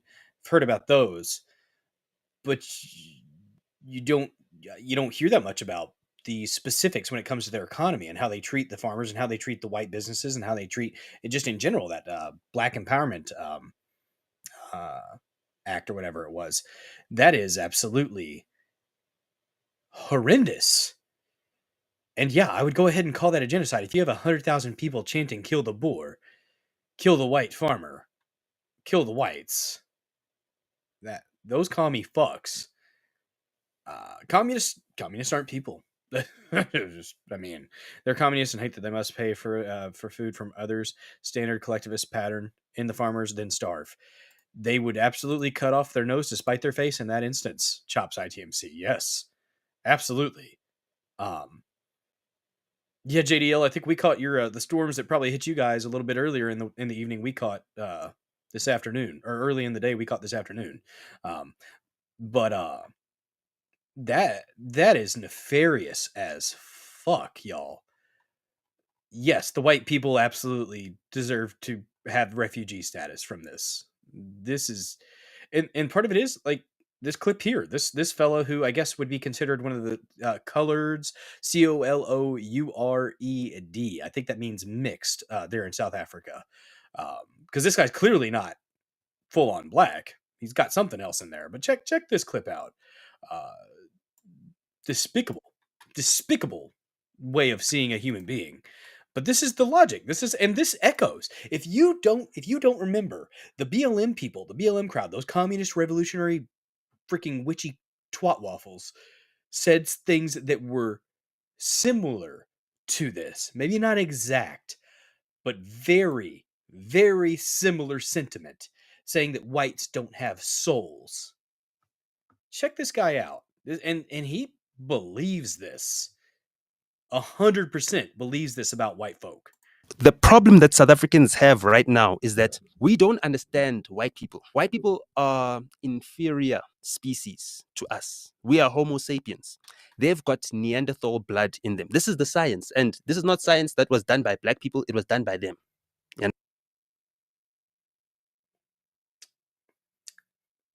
because you couldn't do the science. Understand? About Clive W. Lewis, they were eugenicists. They studied this and they realized that they're inferior to blacks. The white population is shrinking and shrinking and shrinking and shrinking. For us, it makes no sense to descend into the savagery that they have. Whatever land that they're holding on to, either way, their numbers are dwindling. Whatever leadership that they had is dying out as well. And you know about wealth disappearing after the third generation that it's passed down to, you know. So they're on the last generation. We're dealing with the weakest whites that the world has ever seen. So we expect to have Ubuntu, humanity. Unfortunately, by the strictest definition of what a human being is, white people are just below human beings. You are negotiating with an animal. Are just below human beings. You are negotiating with an animal and beings. You are negotiating with an animal. A wild That's what that guy thinks. dog that you're trying to train to be tamed, to be upo, you who guards your house. You can never do that. So we're expecting Ubuntu from them. We're like, you stole our land, you butchered our people and everything else, and we just want justice. We're not out for your blood. We're not chopping off your heads. We're not doing anything. Why don't? But you are. Don't you guys understand that? Why don't you guys have Ubuntu? Why don't you guys have a heart? They don't, because they're incapable of that. You cannot expect the same behavior of a human being that you're expecting of a dog.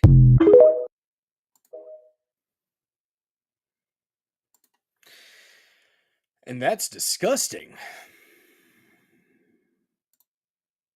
That is... Yeah, he that's what I was thinking. I was like, that dude's methed up. Quite methed up, in my opinion. People think this way. And I mean, I know that there are people that, white supremacists that feel the same way about anyone who has a little bit of melanin in their skin. But that it's disgusting either way. It's disgusting either way, guys. It does not make it right. At all. Movie to watch, The Glow of White Women. Documentary about South African culture during apartheid. Huh. I will have to check that out. Chopside TMC, thanks for the recommendation. I'm going to take a picture of that. Or you know what? I'm going to write it down. It'll be easier. The Glow of White Women.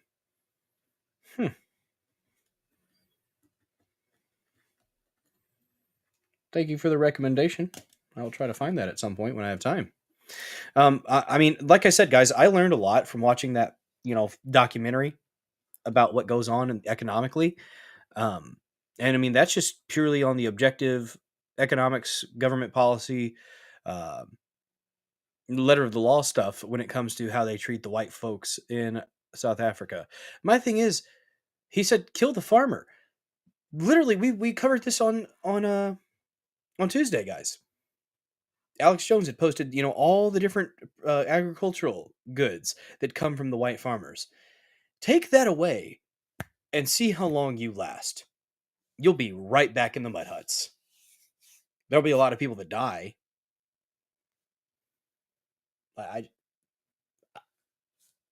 You're cutting off your nose to spite your face. I can't say it. That's the best analogy I have for this. His mama needs to slap him into next week. His mama probably told him that. Yeah, and he's saying how weak the whites are. Yeah, buddy, you don't look like you got much to you.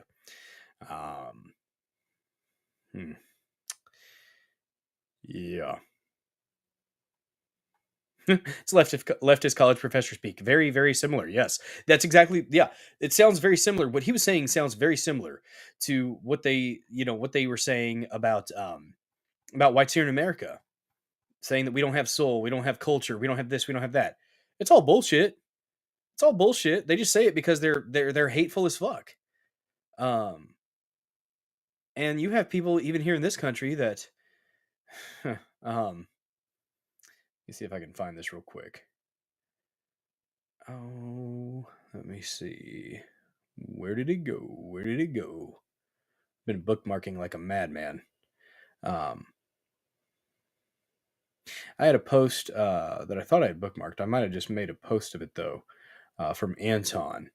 And I didn't play it at the end of the Tuesday stream because we had already gotten to the point in the stream where it was kind of more lighthearted, and I didn't want to leave it on a dark note because it was pretty fucking dark what this person said.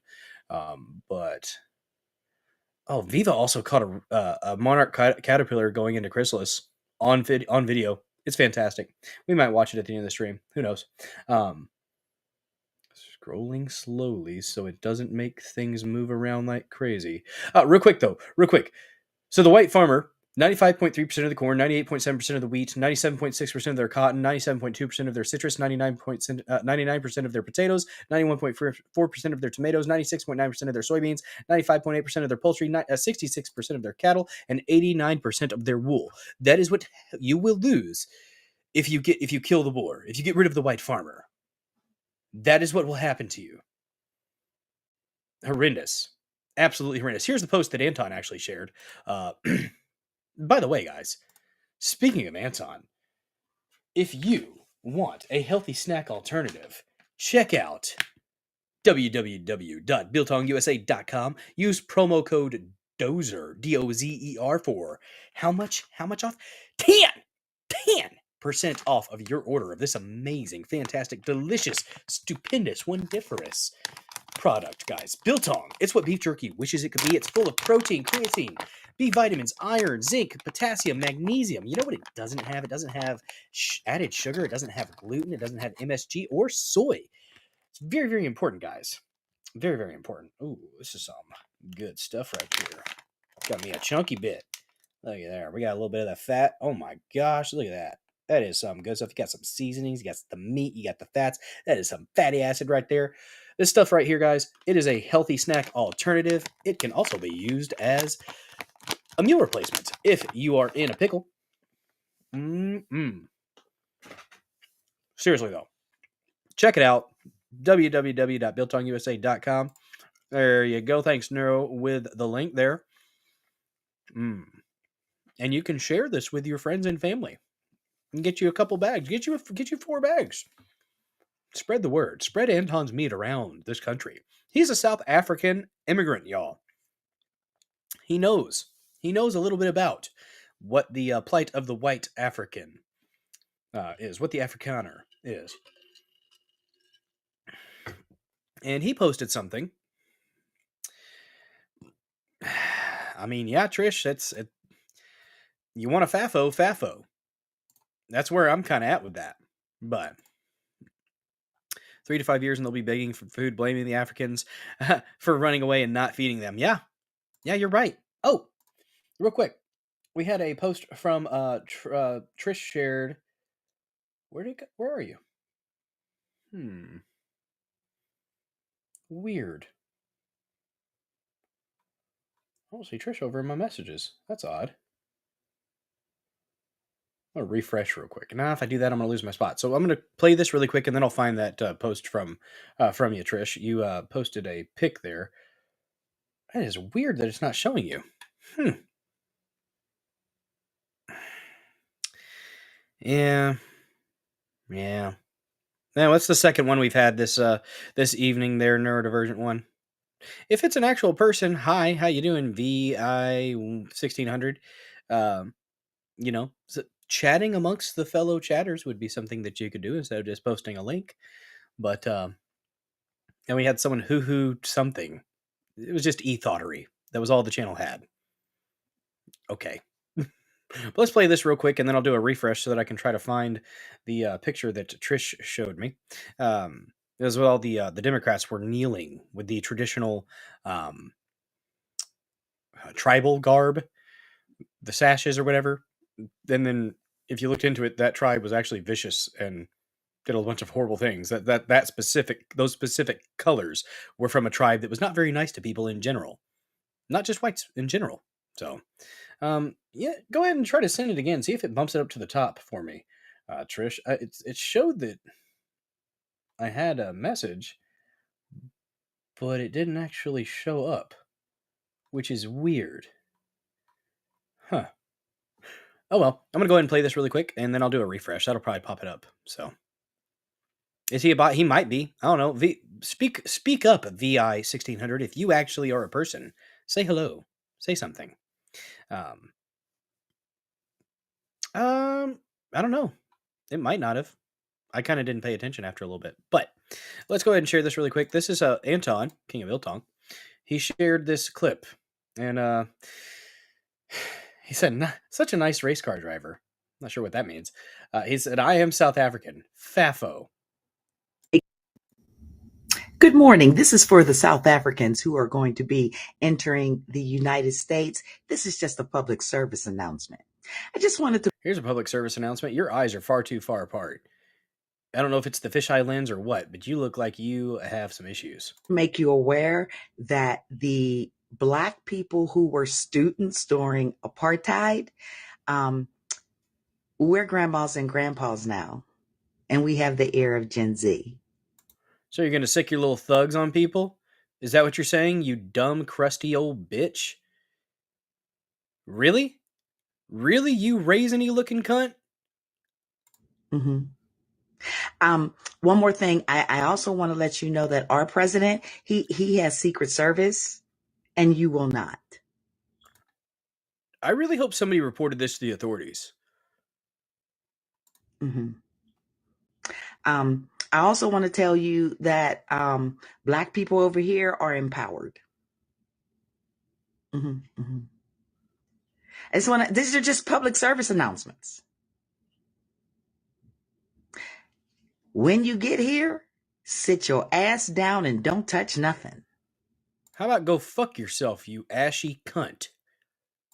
Because you don't have Secret Service. Okay. Now have the day you deserve. You, ma'am, are evil. Absolutely fucking evil. Holy shit. Holy fucking shit. People fucking act. People feel this way. It's unwarranted. It's not based in reality.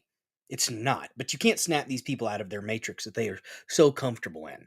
They're fine eating that fake meat. How hilarious is it that now in this day and age we have lab grown fake meat? Oh God. There's a parallel there. Let me see if I can do a refresh and get my messages up. There it is. I found it. Yeah. Didn't they abort Gen Z? They tried to abort a lot of them. Yeah, you're right there, Entropy Nomad. You're right. That woman is she's a absolute disgrace to her family, to her friends, in general. Just that is not that type of mentality needs to stop. It just needs to stop. But what's up, Shatter17? Fags don't care about your feelings. No, they do not. No, they do not.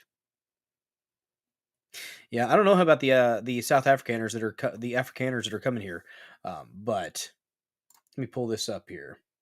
There we go.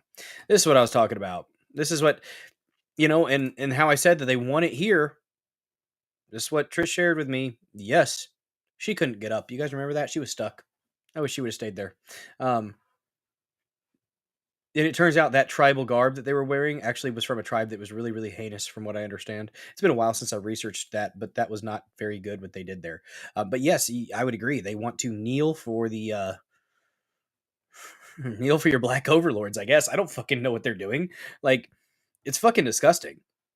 Absolutely fucking disgusting. But no, they want it here. They want it here. The thing is, the guillotine comes for all.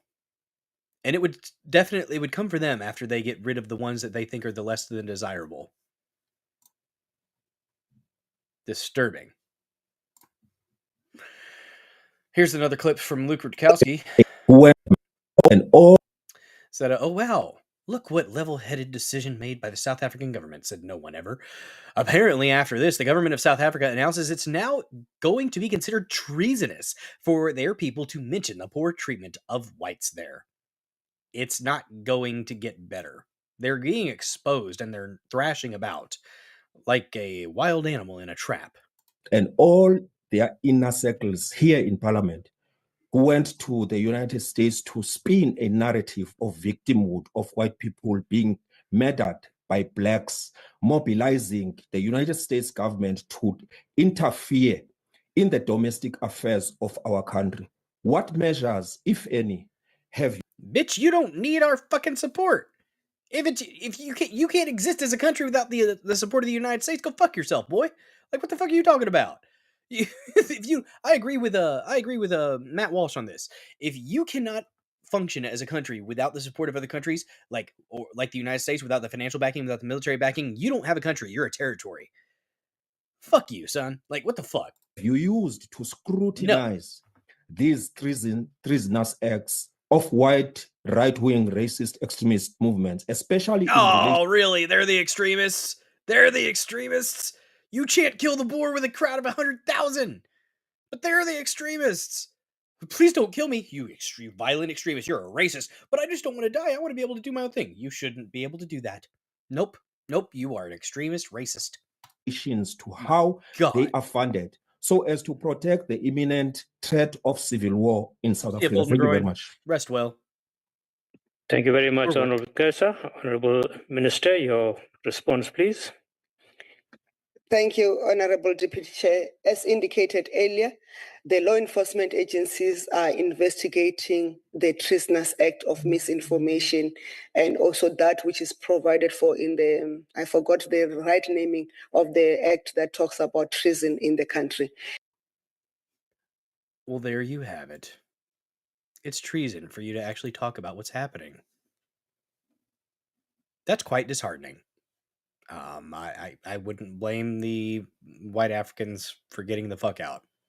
I really wouldn't. Oh, bud. Oh, bud.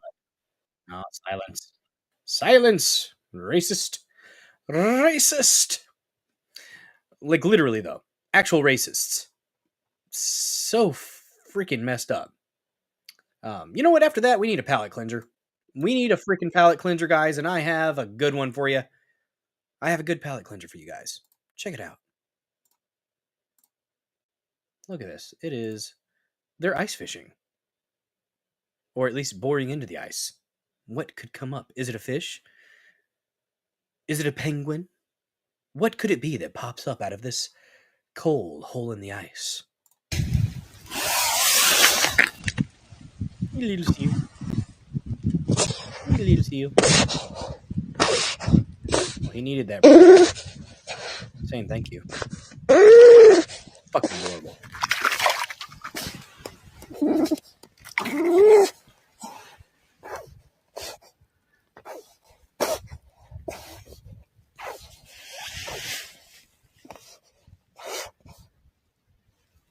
And back down. More work to do.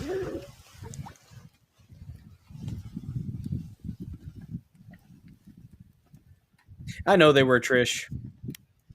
The sentiment remains.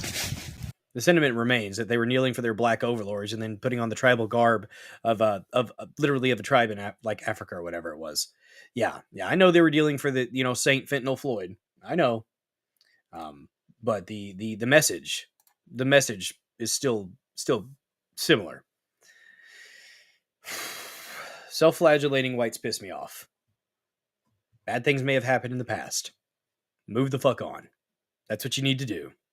But yes, that was a very, very cute seal. They're JDL 37. I agree. That was the type of palate cleanser we needed after that dark shit. Yes, indeed. Yes, indeed. You know what else is kind of dark, guys? The fact that the media was lying and freaking out and there was panic porn about the tariffs and the economic disaster that they said was coming. Oh, you saw that all over X with law enforcement tags about that chick that was saying that messed up stuff. Good. I hope somebody looked into her.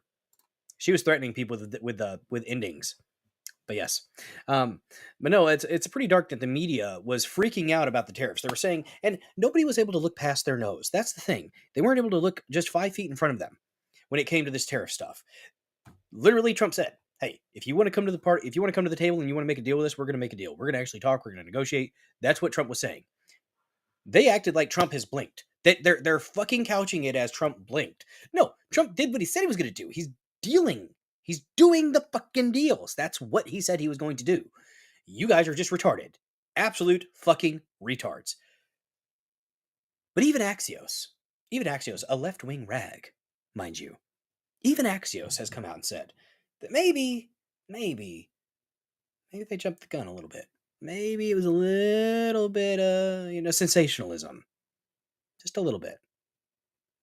But this also makes me kind of worried. If they're admitting that, then maybe there are nefarious plans in place to actually stimulate the things that they warned us about. I don't know. Yeah, remember when Trump was a dictator on day one? Yeah. And, like, they're talking about the Constitution being violated. It's not. It's literally being adhered to for once. Tariffs or taxes, just stop playing games with my wallet. I feel what you're saying there. It's something had to be done. Something had to be done. And what we were doing before, I think it's insane that our country and our economy, our system, is slave to the whims of a stock market that is far too often dependent on mental illness and anxiety. That's what the stock market runs on: speculation, anxiety, and freakouts. That seems to be how it works. I just think that's a silly system, and I think that's a system that we don't need to have our country dependent on. But good Lord, I hope no war with Iran. It sounds like things are starting to chill. It sounds like he's over there in the Middle East. He's been to Qatar. He's lifted the sanctions on Iran, from what I understand. So, no, excuse me, Syria, from what I understand. And that right there is going to open them up. And you know, you get a standing ovation from the Saudis. That's pretty. They got a lot of money.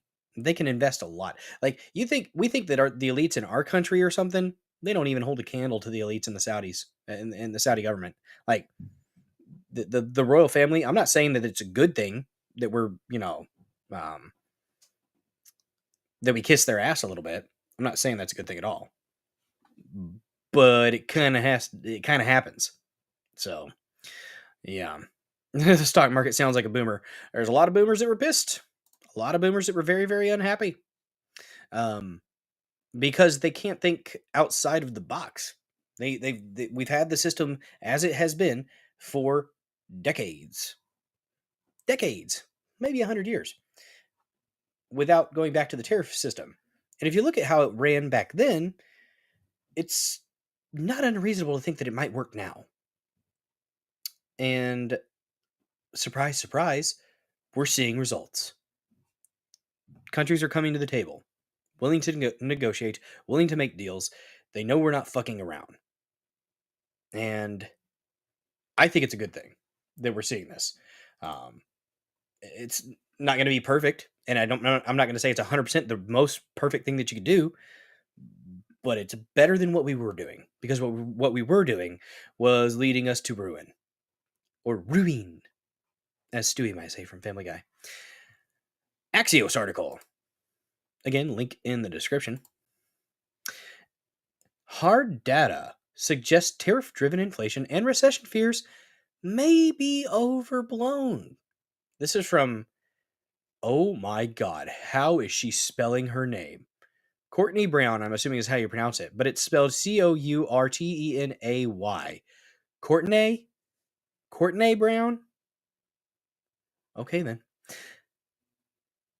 With major indicators from April, the month of peak tariff uncertainty, now in, none show the kinds of recessionary or inflationary conditions implied by business and consumer surveys. Well, how about that? Why this matters? Warnings and anecdotes are taking on greater importance as signs of how tariffs are working their way through the economy. The big picture. New data out Thursday showed steady retail sales and a surprising drop in wholesale prices in April. So far, so good. But also, Thursday morning, the country's largest retailer warned that it will not be able to absorb tariff-related price increases, even considering the trade war pullback announced earlier this week. Walmart, known for its low prices, will pass some of those cuts onto the consumer.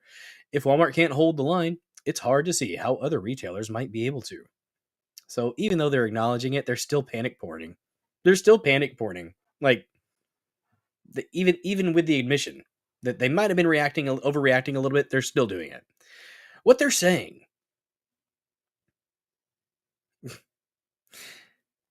We're wired for everyday low prices, but the magnitude of these increases is more than any retailer can absorb. Walmart CFO John David Rainey told CNBC on Thursday, you know what? Bull fucking shit, buddy. The fact that Walmart is an absolute giant, a titan in this country means you could absolutely absorb it. Maybe, I don't know, pay your CEOs a little bit less. How about that? Just fucking saying. Cake is a lie, but I like cake. Sometimes too much. You know, guys, I do try to trust my gut most of the time, but sometimes my gut tells me I should eat cake for every meal, and I can't trust my gut when it does that. No. Dozer, we live like kings, 71 degrees, AC in the desert, Italian ice on demand. streaming your feed from 1,000 miles away. So much to be grateful for. I agree. Yeah.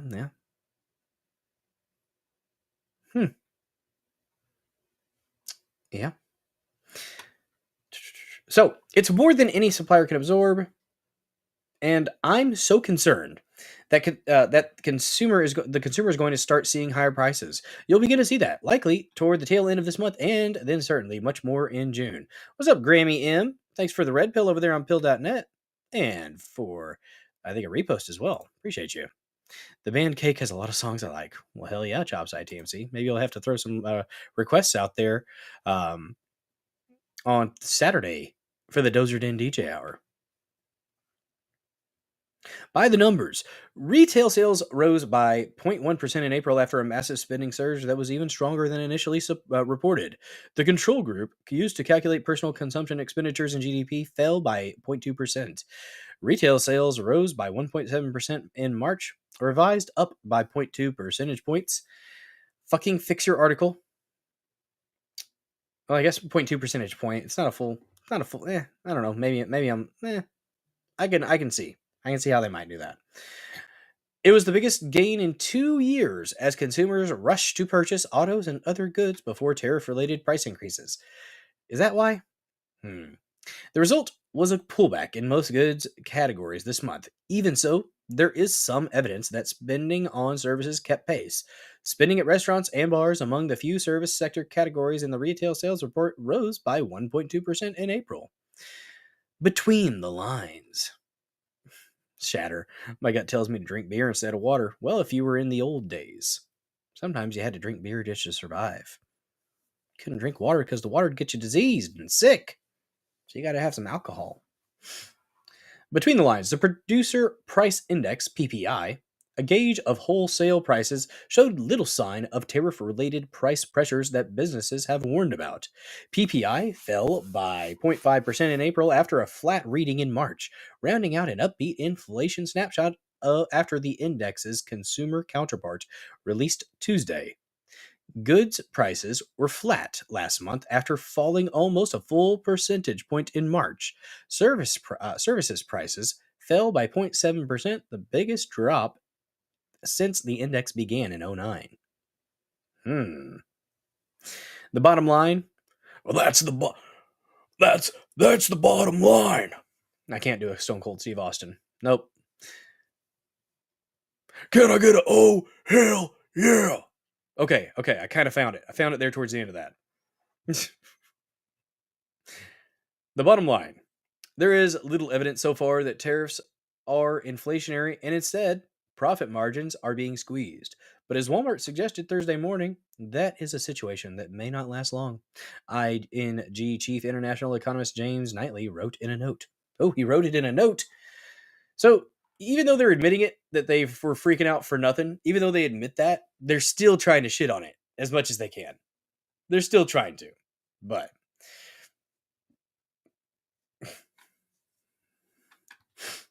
man, that is insane. It's crazy though. It's crazy. They don't want things to go well for this country. Like I've said it before, they just do not want things to go well for this country. They want the country to fail. They want the economy to suffer, and they're going to do what they can. They will do what they can. What's up, Wise Elk 130? Good to see you. Price equals wage stagnation, but not inflation stagnation.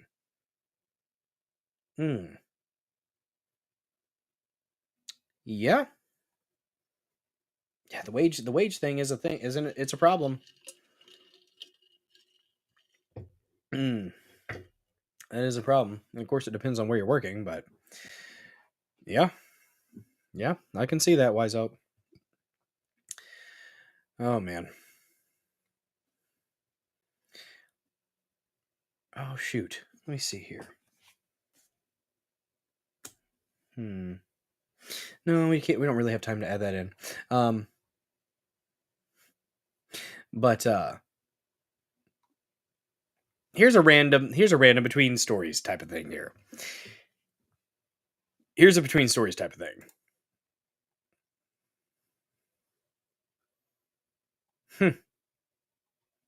Chopside TMC over there on Pill.net says millions of small operators and manufacturers have disappeared, and the guys that facilitated it are getting the positive press. Go figure. You're exactly right. Like I said, they want it. It's desired. That's the goal, is for that to happen. They feel, I think that part of it is they feel that that we must suffer as a country to pay for the sins of our fathers. That's would be my, I guess, I guess that's what they're doing. I don't really know. I try not to get into their mindset too often. I used to lean a little bit more left when I was younger, but once I voted for Obama that first time, figured out he was full of shit, and he sure does have a silver tongue. But no, that was bad. If I could go back, I'd have voted for Ron Paul. Yep, absolutely, abso-freaking-lutely. But let's go ahead and take a look. Here's a brief aside before we get into the Noah's Ark story. We have an example of why I believe that females should not be on the front line when it comes to policing. You shouldn't. I don't think that you should be completely removed from serving as a, in the police force, in law enforcement, or in the military. But I think on the front lines, I think it's not good when this stuff like this happens. This was from Mr. Guns and Gear, which I think he's still working with Crowder. Female police officer chilling in her car, and then this happens.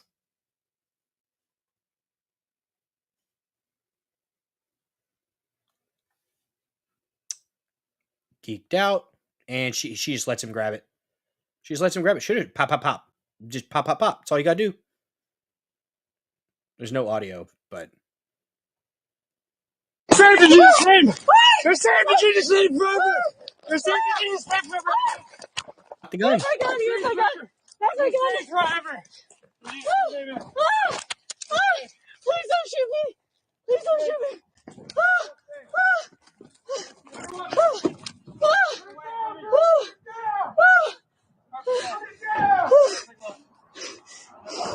Hey, put it down!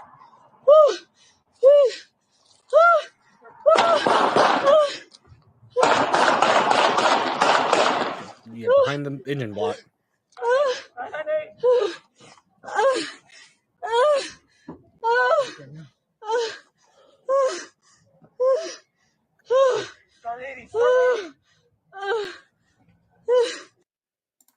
I'm gonna say that would not have happened if it was a male.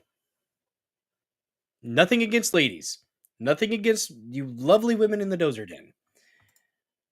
But you shouldn't be on the front lines of policing or military. Because when it comes to even a just regular, standard muscle mass male, that guy was even less than. He was probably geeked out. You're not going to fucking win a physical altercation. Unless you are a fucking beast. Unless you are a statistical anomaly when it comes to femaleness. You're going to lose. Every fucking time. And I grow tired of seeing these videos. I agree, she shouldn't be a cop. But if you can demonstrate that you can be on the same level as a male, then yes, sure. Just like with the military and stuff like that, for Marines, you should meet the exact same standards as a male. If you can do that, then great. You're one of the different ones. You're one of the you're a statistical anomaly, and God bless you. But for the most part, no. They lower the standards, though. They lower the standards to let stuff like this happen. And female officers resort to deadly force more often because they are not able to physically detain an individual or physically neutralize an individual without using the deadly force. That is a fact. If you want less officer-involved shootings, more males. Here's the from the officer that came up and saved her. He tries to run again. Just let him go.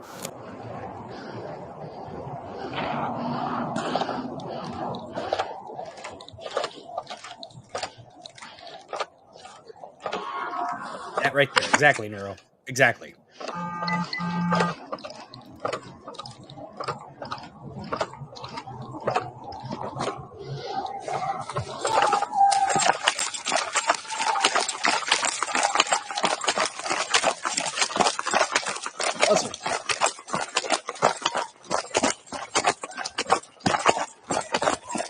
She's in a fight. Go 3. That gun out. That's a taser. Yeah, he put it back. Gun. She's got her weapon. Put it down, dude. Put it down. Put it down. Hey, put it down.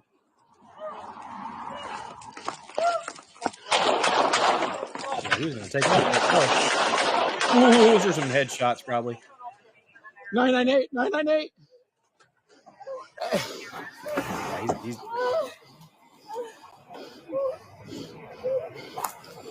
Start 80. Start 80. Thank Hey, God he put was the there. gun down. Oh, he's going to be dead soon. He got some headshots on that boy. But yes. If a woman is able to demonstrate that she can actually meet the standards and actually compete on par with a male, then okay. But largely, guys, that's not the case. We have to be honest. It's usually not the case. And if you have a fucking weapon, goddamn, control your freaking weapon. Dude comes up and grabs it. She froze. There's fight, flight, and freeze. 3 Fs when it comes to a stimulus like that. She froze. You can't. You're an officer of the law. You can't fucking freeze. You think he dropped the gun when he hopped in the car? Maybe. Maybe, but here's the thing. He takes that dang cop car. That cop car is a pretty damn deadly weapon, isn't it? I think it depends on department training, but I think, yeah, that's, if they're taking off with a cop car, they can do some damage to people. So, he just needed some ventilation first. Yeah. I mean, the guy was either psychotic or on drugs or both. But yeah, it's not a sad reality. It just is what it is. I feel you, Trish. Yeah. A woman cop is in my town and went into a house and talked a guy out of shooting himself. He had a gun to his head and was drunk. She went in alone. That was stupid. God bless her. I'm glad it worked out for her, but that was fucking stupid. God bless her for being able to do that.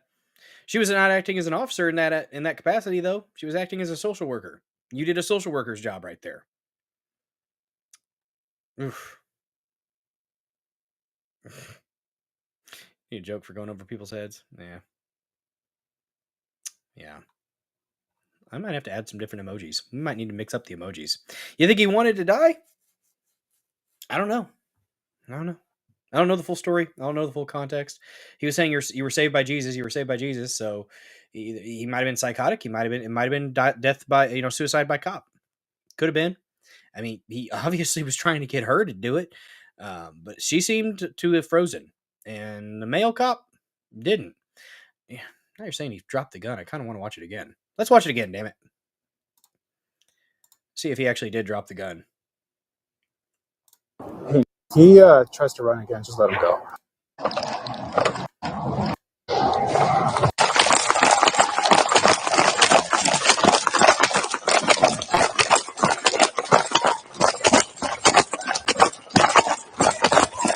She's in a fight. Go 3. Not much of a fight.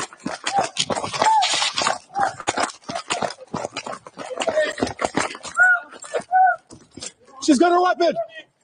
Put it down, dude. Put it down. He dropped something. Put it down. Hey, put it down. He still got it. Still got the gun. That was the gun, though. Yeah, he still had the gun. He dropped something, but I don't think it was the gun there. It's crazy stuff. But on to a completely different topic, guys. We may have found Noah's Ark. There wasn't really a transition for that. We may have found Noah's Ark, guys. Oh, you mean he dropped it when he died? Oh. I was not picking up what you were putting down there. Well, now we got it. Yeah. He definitely dropped it after that. Sucks that it has to happen, but you can't let somebody like that continue on their rampage because that would have been more people hurt. So, good shoot. Sucks that it had to happen. Sucks that she let that guy get her gun. I just literally it's the fight, flight, or freeze. She froze.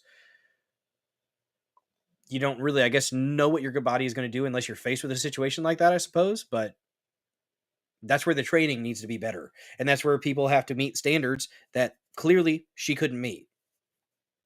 You know? But on to this next topic, guys.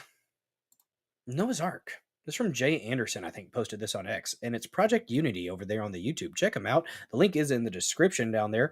So you can give them a follow and check out, click that link when you get a chance. Yeah, there was more weapons. Yeah, absolutely. That's an arsenal then there. Yep. Agreed. Agreed. Yeah, Trish, and that's the thing. You might be the exception.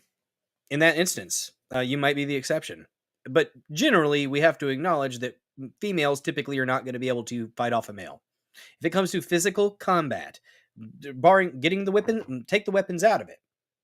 A physical struggle between a male and a female, typically, even a athletic female is going to do poorly against a male that is of average athleticism. That's just the fact. It's not a dig.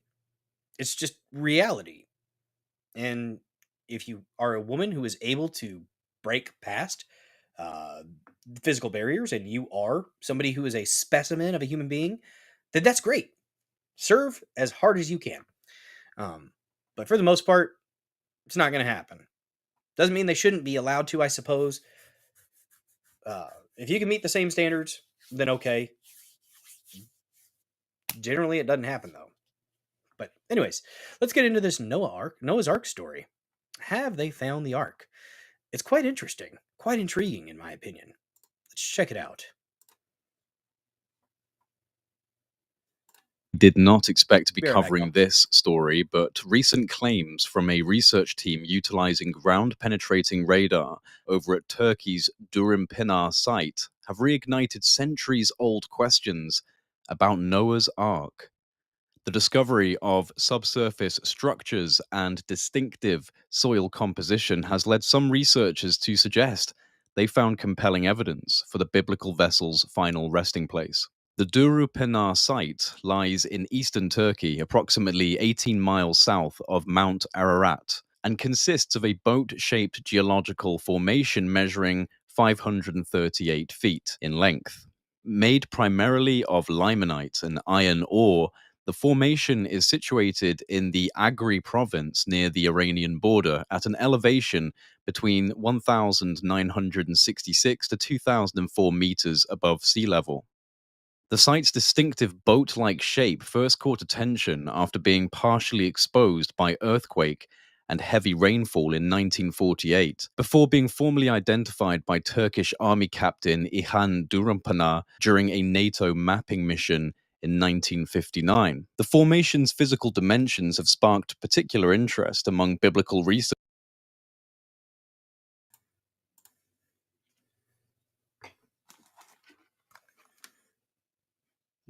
That looks interesting, doesn't it? That looks very interesting.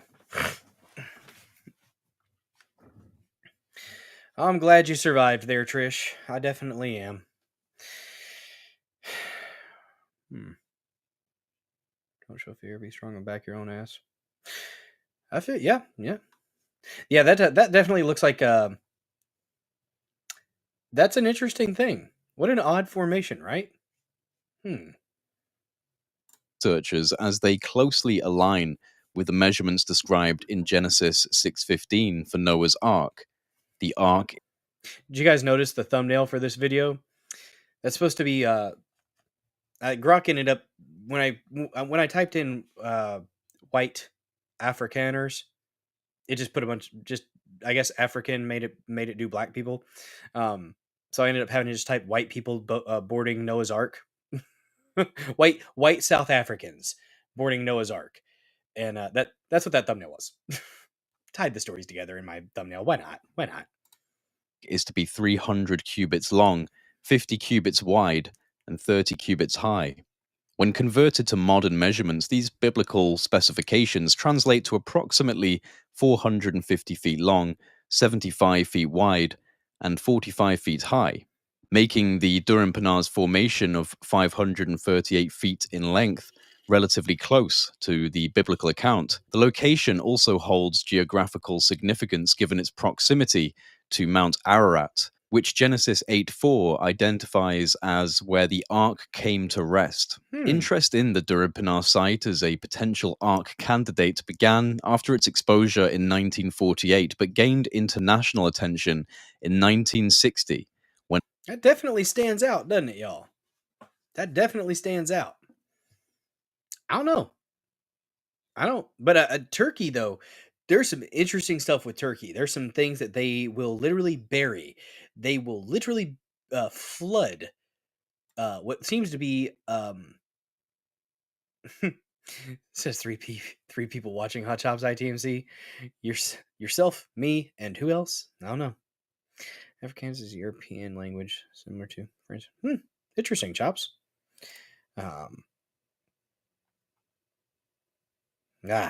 Very important. Take care of the doggo. Oh, I don't know. When Life magazine published a story featuring aerial photographs captioned with Noah's Ark. Though initial investigators found the boat-like appearance to be superficial, the site continued to attract attention from various researchers and explorers over subsequent decades. Well, yeah, I think back then they didn't have the imaging to be able to actually check and see what was underneath. The most notable proponent was Ron Wyatt, an amateur archaeologist who extensively promoted the site during the 1980s and 1990s, claiming it contained significant amounts of gopher wood, the biblical material used to construct the ark. Along with metal rivets and other structural components, Wyatt's claims, though never validated through peer-reviewed research, nevertheless established the Durim Penar formation as a fixture in discussions about potential physical evidence for Noah's Ark. The latest chapter in the Durim Penar site's controversial history comes from Andrew Jones and his research collective. Looky there. That's fascinating. Huh. Noah's Ark scans. They have conducted new investigations since 2021.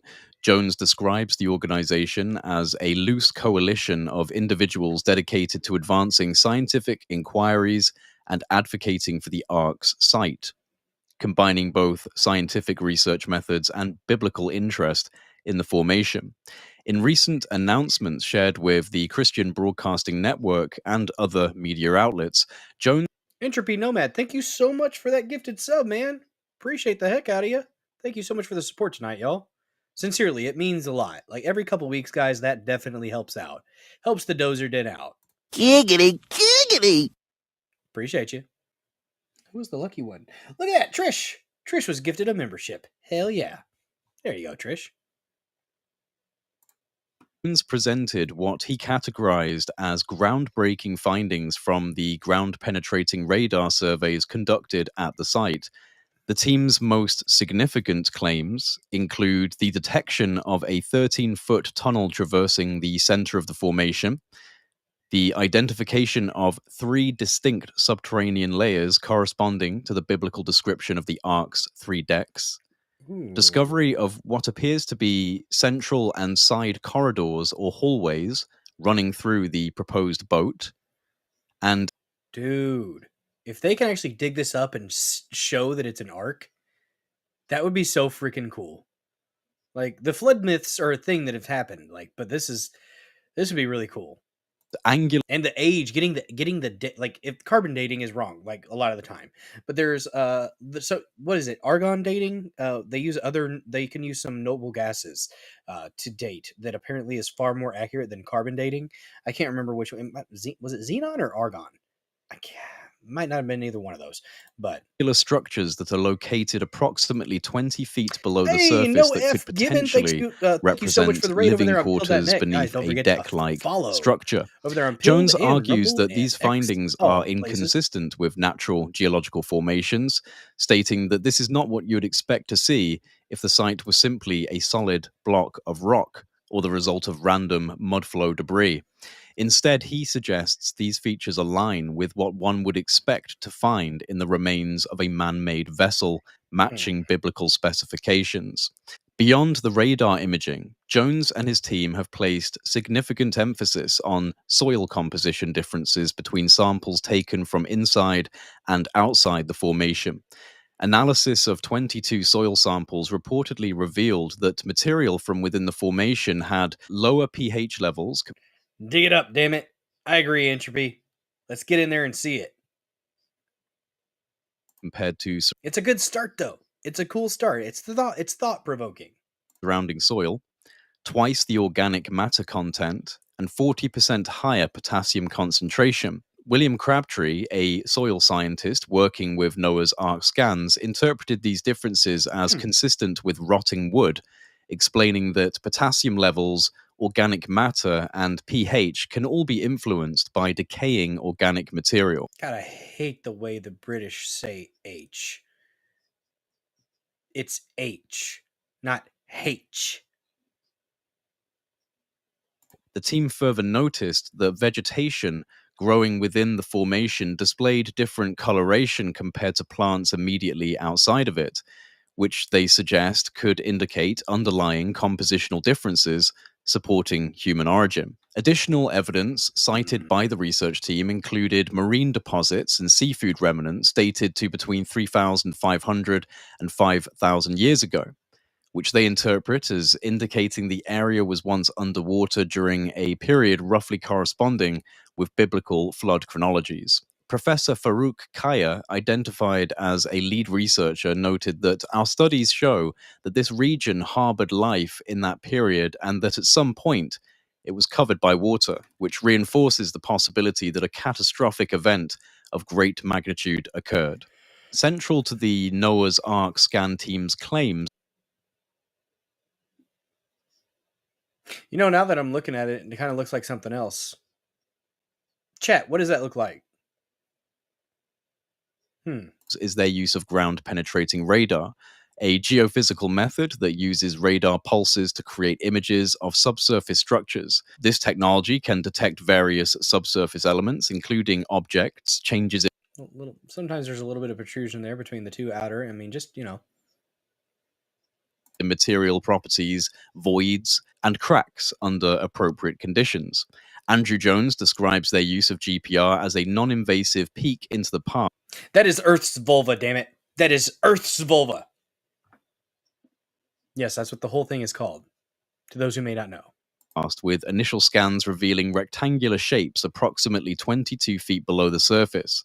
The team has also mentioned plans to employ electrical resistivity tomography, ERT, which uses electrical current to measure resistivity patterns underground as a complementary method. It's worth noting that the methods proposed on the Khafra Pyramid project on the Giza Plateau by Filippo Bionde would be useful in deployment on sites like this because ground-penetrating radar alone will likely not be able to yield the kind of results that we're looking for. But if the technological capabilities of the Doppler integration that Filippo Bionde is using with their synthetic aperture radar scans for the Giza Plateau, if that type of sensor fusion and technological fusion could be applied towards sites like this, then we might be able to gain even higher fidelity. What is up, Gene Bondano? Haven't seen you in a minute. Thanks for joining this episode of the Dozer Den. Don't forget to smash that like button, y'all.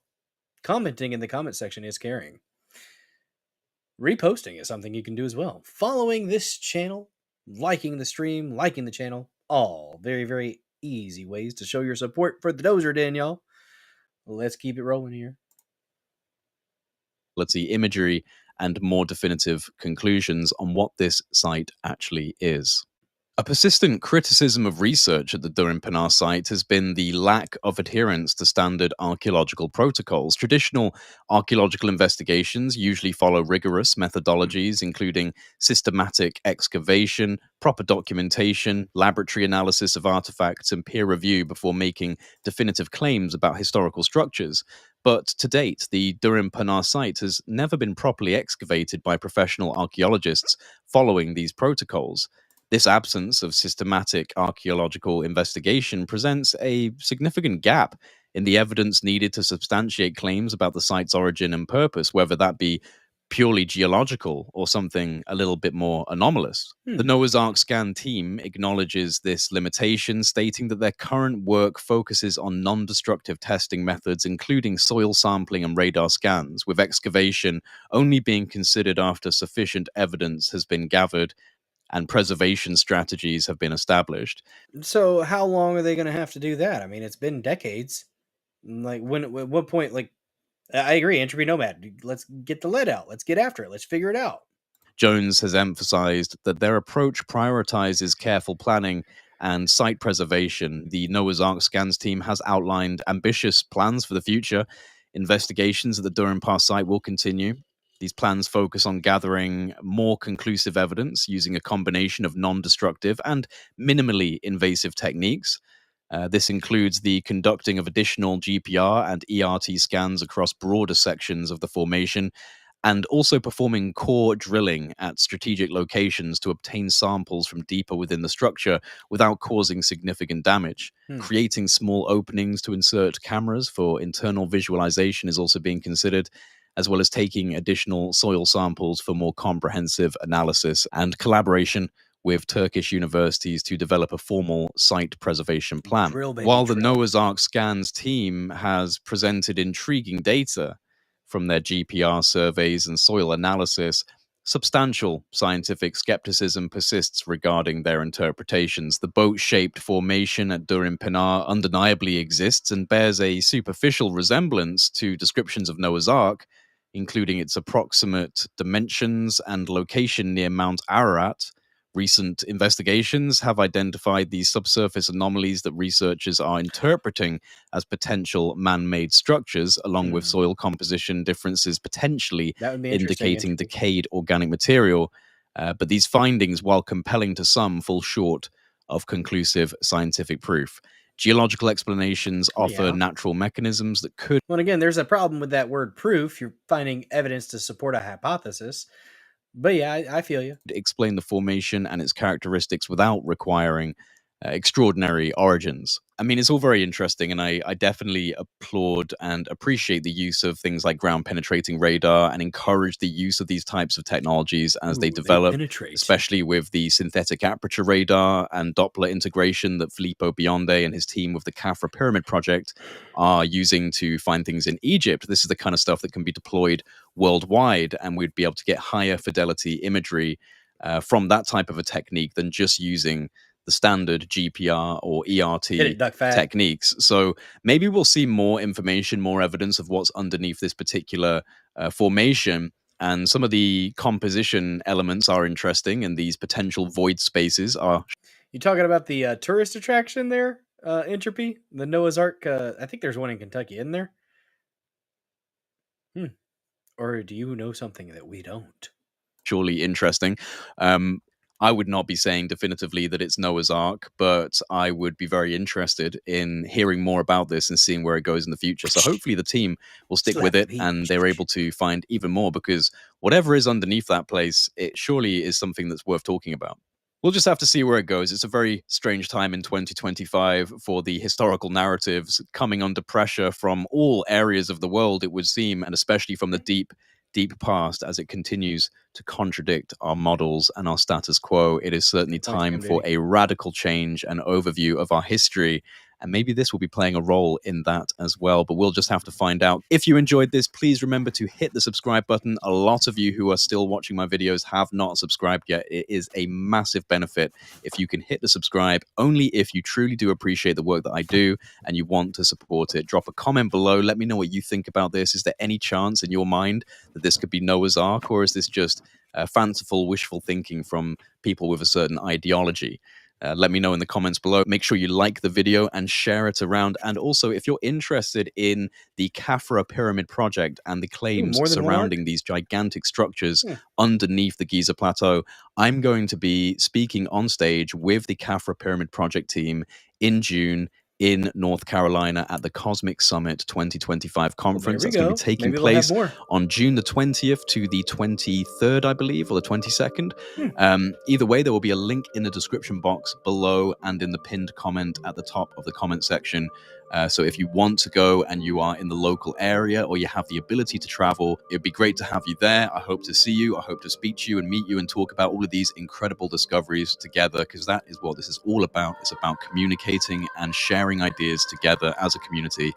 Have a great week, and I'll be back, no doubt, very soon, because things just keep on happening. Take care, everyone. See you soon. Well, there that was. Interesting stuff. Interesting stuff indeed. And of course, they can't say for sure one way or the other yet, but it is rather interesting. It's rather interesting. It looked suspiciously ark-like a giant boat. It did. But, until they can do a little bit more investigation, I guess we won't know for sure. But it's fun to think about nonetheless, in my opinion. Oh, there is one in Cincinnati, huh? Cool. Cool. Gosh, look at that lovely, lovely Rumble Rash in the chat. Love to see it. So much red, so much MAGA red. It's quite delightful. Quite delightful. Next topic, guys. Let's go ahead and get into the solar storm, solar flare that has hit the world. I think it's over in the Middle East right now, or China, something like that. Let me find the... there we go. So, turns out, we have a bit of an article here, guys, and I will put that in the description afterwards. The strongest flare... No, space news, I don't want to subscribe. It looks like the strongest solar flare of 25 erupts from the sun. This is from space.com, sparking radio blackouts across Europe, Asia, and the Middle East. So I forgot about Europe, but at least I had it right on Asia and the Middle East. An X2.7 class eruption from sunspot AR4087 disrupts radio signals as the active region rotates toward Earth, raising the risk of more flares ahead. Oh no. Guys, the sun stuff is interesting. People don't pay attention to the sun as much as they should. It's literally a nuclear fusion reactor. And if it decided to fuck off, we're done. It's Trippy says it's fear porn. I think it's a serious issue we need to worry about, or at least be aware of. I mean, honestly, if the sun decides to do a big enough, burp of, solar flare, we're kind of screwed. But I guess maybe if they buried the infrastructure, like, our power lines and stuff like that, that might help. Implemented Faraday cage type things to protect our grid. That would be kind of good, but I don't know. We'll see. The sun roared to life early Tuesday, May 14th, unleashing a powerful X-class solar flare from a newly emerging sunspot region, AR4087.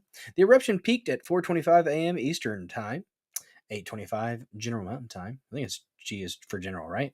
Maybe? I don't know. Triggering strong R3 level radio blackouts across Europe, Asia, and the Middle East, the sunlit side of the Earth at the time, as sunspot region 2087 crackles with activity. Solar flares of this magnitude are actually quite uncommon, apparently, according to the NOAA Space Weather Prediction Center. Solar flares are ranked by strength in 5 classes: A, B, C, M, and X. Yeah, those X-class ones are concerning, with each step representing a 10-fold increase in the energy. The recent X flare clocked in at X 2.7, placing it at the lower end of the most powerful solar flare class. It is in Kentucky, but near Cincinnati. Oh, okay. Cool. Buried, just like the pyramids. Quite possibly, Entropy. Quite possibly. That's what it looks like. Look at that. That's so cool. Sun unleashes. Here's the eruption, a 2.7 class eruption from sunspot AR4087 on May 14th. Nice. That's what makes us live. That giant ball of gas and fire and energy. Crazy. So much chaos. But there's order out of chaos. Neg entropy, y'all. Neg entropy. Greenwich Mountain Time, GMT? Is that what it is? I don't know. No, Greenwich Mean Time. Is that what that means? I don't know. I'm ignorant. The eruption sent a blast of X-rays and extreme ultraviolet radiation hurling toward Earth at the speed of light, rapidly ionizing the upper atmosphere. This sudden change disrupted high-frequency radio signals, leading to communication dropouts for some radio operators across affected regions. Damn, look at that. Yeah, it hit right there, didn't it? So radio blackouts across Europe, Asia, and most concentrated in the Middle East on May 18th, 2025. There may have been an associated coronal mass ejection, massive plumes of solar plasma and magnetic field accompanying the X flare, though it is yet to be confirmed. CMEs can spark geomagnetic storms and vibrant auroras if they collide with the Earth's magnetic field, but with AR 4087 still near the sun's edge, our planet is out of the line of fire for now. Look at that. Look at that. It's like a little sun zit popping and shooting out our way. That's gross. Yeah, that's what's happening. Either that or a sun fart. Sun fart, I mean, it's gas. Could be a burp, I guess. Yeah. I like sun fart. Sun fart works. May I add to your fear porn by talking about gamma ray bursts that strip the atmosphere? Ah! Gamma ray, isn't that what made Bruce Banner the Hulk? Are we gonna entropy? Are we gonna get to be Hulks? Is that what's gonna happen? Don't forget about the random extinction level event asteroid. Yeah, we got those too. No, but I seriously though, the solar flares are more. I mean, it's more prescient. It affects you more readily than the possibility of a giant asteroid coming towards you. Those damn bugs throwing asteroids our way. You doing your part? Just saying. Hulks of fried flesh. I mean, at least we'll be crispy. Yeah, get a little tan. Just a little. Extra dark. That may change soon as AR 4087 is rotating toward Earth and has already fired off multiple solar flares. This is getting intense, especially as the active region turns closer into view. This same AR just produced an M5.3 flare a few hours ago. Oh, so it might be ramping up, huh? Aurora chaser Vincent Ledvina wrote in a post on X, "What does this AR have planned over the next days? We'll have to wait and see." Well, I don't think it's planning anything. It's not a thinking thing. So, yeah. Just this morning, AR 4087 unleashed another colossal solar flare, a M7.74 class flare, peaking at 7:18 a.m. Wow. So it's active. The sun is definitely feeling it right now. If this activity continues once the region faces us directly next week, any future eruptions could pack a punch to geomagnetic activity and aurora chances. Well, we could see the aurora again, or lose our electrical grid, whatever. The sun appears to have woken up from a rather quiet spell. Just yesterday, it produced the first X-class solar flare since March, clocking in at X1.2. This X flare was produced from sunspot region AR 4086, which is currently rotating out of view over the western limb. Keep up to date with the latest northern lights forecast and geomagnetic storm warnings without our aura. Storm warnings without what? Keep up to date with the latest northern lights forecast and geomagnetic storm warnings without our aurora forecast live blog. You mean with our Aurora forecast live blog? Because it seems like you can't keep up to date if it's supposed to be the forecast and you're without it. Right. Better, god damn it. Ugh. These motherfuckers. Do better, space.com. Daisy Dobrigovich, whatever your name is. Dobrigovich. I'm thinking Dobrigovich. Yep. That's what I'm going with. Damn it, Daisy. Shame on you. Oh, we got another raid? I'm not sure how that happened. Don't be a Greater Carrington event. Don't be a Greater Carrington event. I'm not even sure what that is. But I understand the context is probably something bad. Oh, Lord. What is going on over there on pill.net? Oh, look at that. Just Jim. Thanks so much for the raid. And another raid from Hang 10 Alien Surfer. Oh, you came over. That's the 8 people that came from. Okay. Well, I appreciate you guys. Thank you. We got a couple more things here. With, without, who knows what it's really all about? That's right. That's right, Entropy. Who really knows what it's all about? Sometimes you got to do the hokey pokey. I think it's weird. It might be, Trish. It might be affecting you. Don't know. Don't know. But yeah. The solar activity is increasing, and I think it's not something that you necessarily should, be freaking out about. But I think it's important to be aware of these things. Just my opinion. I'm not trying to spread fear porn here, like the leftist media with the tariff stuff. But oh man, guys. Well, I think we are probably gonna, and I know we just got a raid, but we're probably gonna play one more thing here. We've got the Massey Minute. If I can find it. It's the interview Thomas Massey had with Tim Pool. Let me see if I can find it on X. Search Timcast. Because I think he would make that a standalone. I would think. We'll see. I need to go to his Rumble. No, I don't want Timcast news. All right, is that the one? No. Maybe. Actually, let's check it.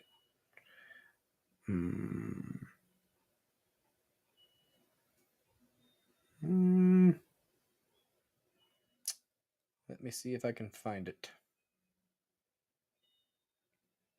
There it is. Yep, found it. It's actually pretty short, so it is a minute. It's like Massey almost 2 minutes. So this is one of the segments that we do here in the Dozer Den. We got to give the Chad Massey his due. I call this the Massey Minute. I think JJR actually might have been the one that coined that phrase initially. So let's check it out here. Talking about getting the Doge cuts codified. That's not that hard, Congress. Just do your fucking jobs. Do your jobs, damn it. Let's check it out, though. A little bit of Thomas Massey and the Beanie Man. I'm particularly worried about where we're going. I had a conversation. We did a debate show a couple weeks ago. We aired it last week. And with Trump trying to push through his agenda and using every interpretation of any law that he can, say like the Alien Enemies Act, and then this wave of universal injunctions, you've basically got an immovable object and an unstoppable force, and then Congress sitting in the bleachers eating popcorn, not doing anything. Mm-hmm. So there's been a judicial coup, right? Yep. There's 677 federal district judges, any one of which could issue a nationwide injunction. Defund the so judges. it's like a field of The districts. landmines with 677 landmines every time he tries to do something. Eventually that fixes itself because it does go to the Supreme Court and Trump will. Oh, damn, real quick. Thank you so much over there on pill.net to No F Given for the can. That's a two for y'all over there on pill.net. Appreciate the heck out of you. Thank you very much for the support. You guys have been amazing tonight, by the way. Thank you so much for helping out like that. Much appreciated. You made the kids happy there. No F Given. Good job. Will win a lot of those, but they're robbing him of his most precious resource, which is time. When you get a mandate in an election, every day that goes by, the mandate weakens. And so they're robbing him of time in the courts, but Speaker Johnson's robbing him of time here in the House as well. We have not consummated any of the Doge cuts. We were supposed to have voted on this before, and they just mysteriously didn't schedule the vote. And the Speaker's press secretary said, oh, no, we're going to do it when I called him on it. And that begs the question, when are you going to do it? Because here we are this week. Don't tell me we don't have time to do it. They just called off votes tomorrow. They're going to send us. We just had a 4-day weekend. This was supposed to be a regular American 2-day weekend coming up. Wow. But now they're going to give us more. a 3-day weekend. Do not tell me we don't have enough time. Well, you're making it sound like that's a good job to have being in Congress. A 4-day weekend, 3-day weekend. What am I doing? I'm working double shifts. You're a fool, Tim. But somebody's got to pay our salary. Yeah, I guess, right? Was that Michael Malice said Tim Pool is a dim fool playing around? But there was the Massey Minute, guys. It has been a fantastic freaking show. Thank you so much for joining this episode of the Dozer Den. Who are we going to raid? Let's check it out. Let me do a refresh here. Check on that like button, guys. We are at 23 likes. I know we can get more likes, guys. Don't dare forget to smash that like button. Give it all you got. No thumbs downs, though. Well, that's nice. Rumble had a hiccup. Oh no, what's up, Demon's Wrath? Good to see you. You're popping in at the very end of the stream, man. Dang. Well, it is worth a rewind and rewatch. I would say so. We've been all over the place tonight. Guys, what have we talked about? Let's do a little bit of a recap of the stream. We talked about some stuff tonight that we did. Showed off my eldest child's artwork first, though, and she only charged $1. Here, there we go. She only charged me $1. Talked about the business back and forth between my 9-year-old and my 7-year-old. The 7-year-old charges more, but honestly, she's a little bit more artistically inclined, probably because she's left-handed. Weirdo. It's like Lady Dozer. She got it from her. But here, look at that. Look at that. Look at the reflection. There's even the bird on top of the tree is reflected in the water. It's pretty damn good. I'm not gonna lie. I'm bragging on my 9-year-old's artwork here. And only she told me, she goes, Daddy, she goes, normally I would charge you $2, but since you're family, $1. It's like, well, thank you. That's very generous. We started out with that. Good Lord. Can't believe Adonis Paul's still going. He was streaming 10 years ago under Pepe the Frog. Nice. Very interesting. Yeah, those damn lefties. I agree. But we talked about some stuff tonight. We talked about the white genocide going on in Africa and how the whites are absolutely being discriminated against. I did not know the extent to which it was. It is. We talked a little bit about de jure and de facto racism. De facto is just kind of like a matter of how it is. De jure is the stuff that's in law, from what I understand. So it seems like South Africa is literally just their whole system is designed to fuck whitey. After watching that documentary that Elon Musk or Gorklan Rust posted on X, yeah, we watched that, and it's truly saddening to see how some people view whites. And they literally, the one guy after we watched that documentary, literally views whites as dogs. So literally said that white people are Neanderthal, and that means they are not human. That we have Neanderthal DNA, ancestry, and that makes us not human. And it's ugly on either side. It's ugly when the whites do it. It's ugly when the blacks do it. People are people. Humans are humans. Treat them as such. Just saying. Well, if you guys want to check out Daremuth's independent creator survey, check that out. Thanks for posting that link there, Neuro. Much appreciated, sir. Check it out. Give some data, guys. We then discussed the tariff terror, panic from the left, and how, maybe they even Axios admitted that they may have jumped the gun just a little bit. But the crazy thing is, even in the article where they talked about that they jumped the gun, they were still fear-mongering, and the panic porn was still present. They don't learn their lessons. They never will. Fuck them. We then talked about Noah's Ark possibly being found in Turkey, close to Mount Ararat, which in the Bible is close to where the resting place of the Ark is. There was an interesting geological formation, or is it? It was a fun video, a fun YouTube video that we watched about that. Also, from an aerial view, it did look like something else. Some might say a vulva.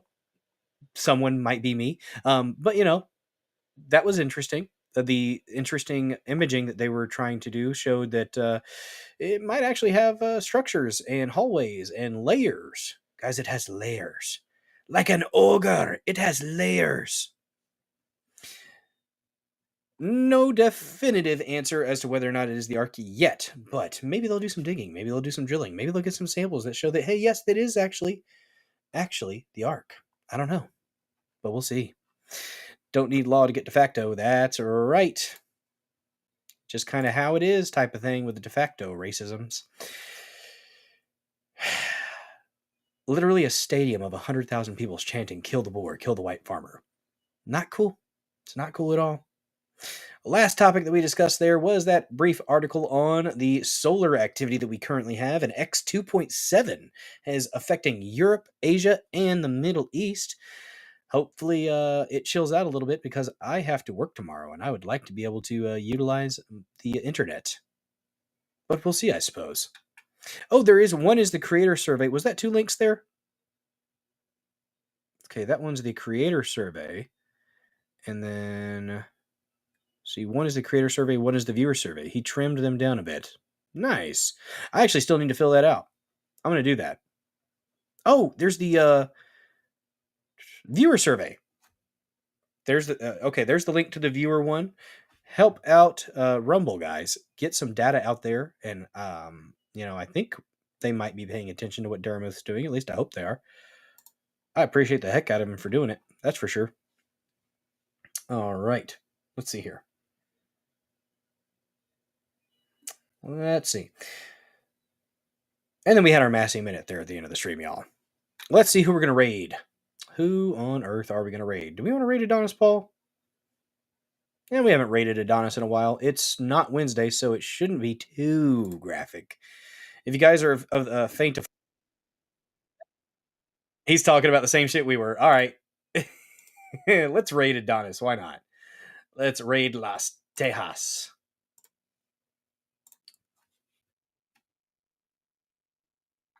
All right. Hopefully there will be no videos of people ending themselves right as I send you guys over there. Gets a little bit spicy over there, but it is entertaining, damn it. It is. All right, that is who we're going to raid. Let me find somebody on pill.net to raid. Set that up. I wish I had more options when I clicked raid. We'll do... Well, why not do Average Joe Patriot over there on pill.net? And here's what we are going to do. AP the Frog. There you go. We are going to go ahead and play the Dozer Den theme song. I'm going to rock out here to the song. And after about a minute or so, I'm going to go ahead and confirm that raid over to AP. Thank you guys so much for watching this episode. Don't forget to smash the like button, comment in the comment section, share this stream out with your loved ones, your friends, your family, your ex-girlfriend, boyfriend, Caesar, Zen friend. Like I said, I'm not judging, just as long as you leave the animals and the children out of it. Keep it consensual between adults and preferably behind closed doors, and I don't have a problem. But yes, we must bring more killdozers here in the Dozer Den, guys. Appreciate y'all. Let's rock.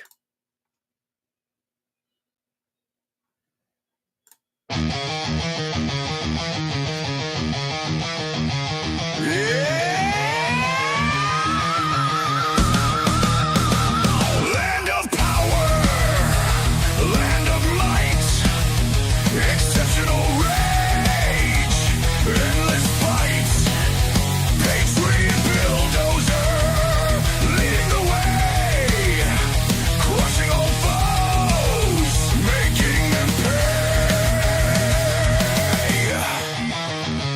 Flag in hand, fury in eyes, screams of pride, ignoring lies, iron grip,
All right, everyone. Thank you so much for watching. I will see you guys on Saturday at 9:30 p.m. Central for the Dozer Den DJ Hour.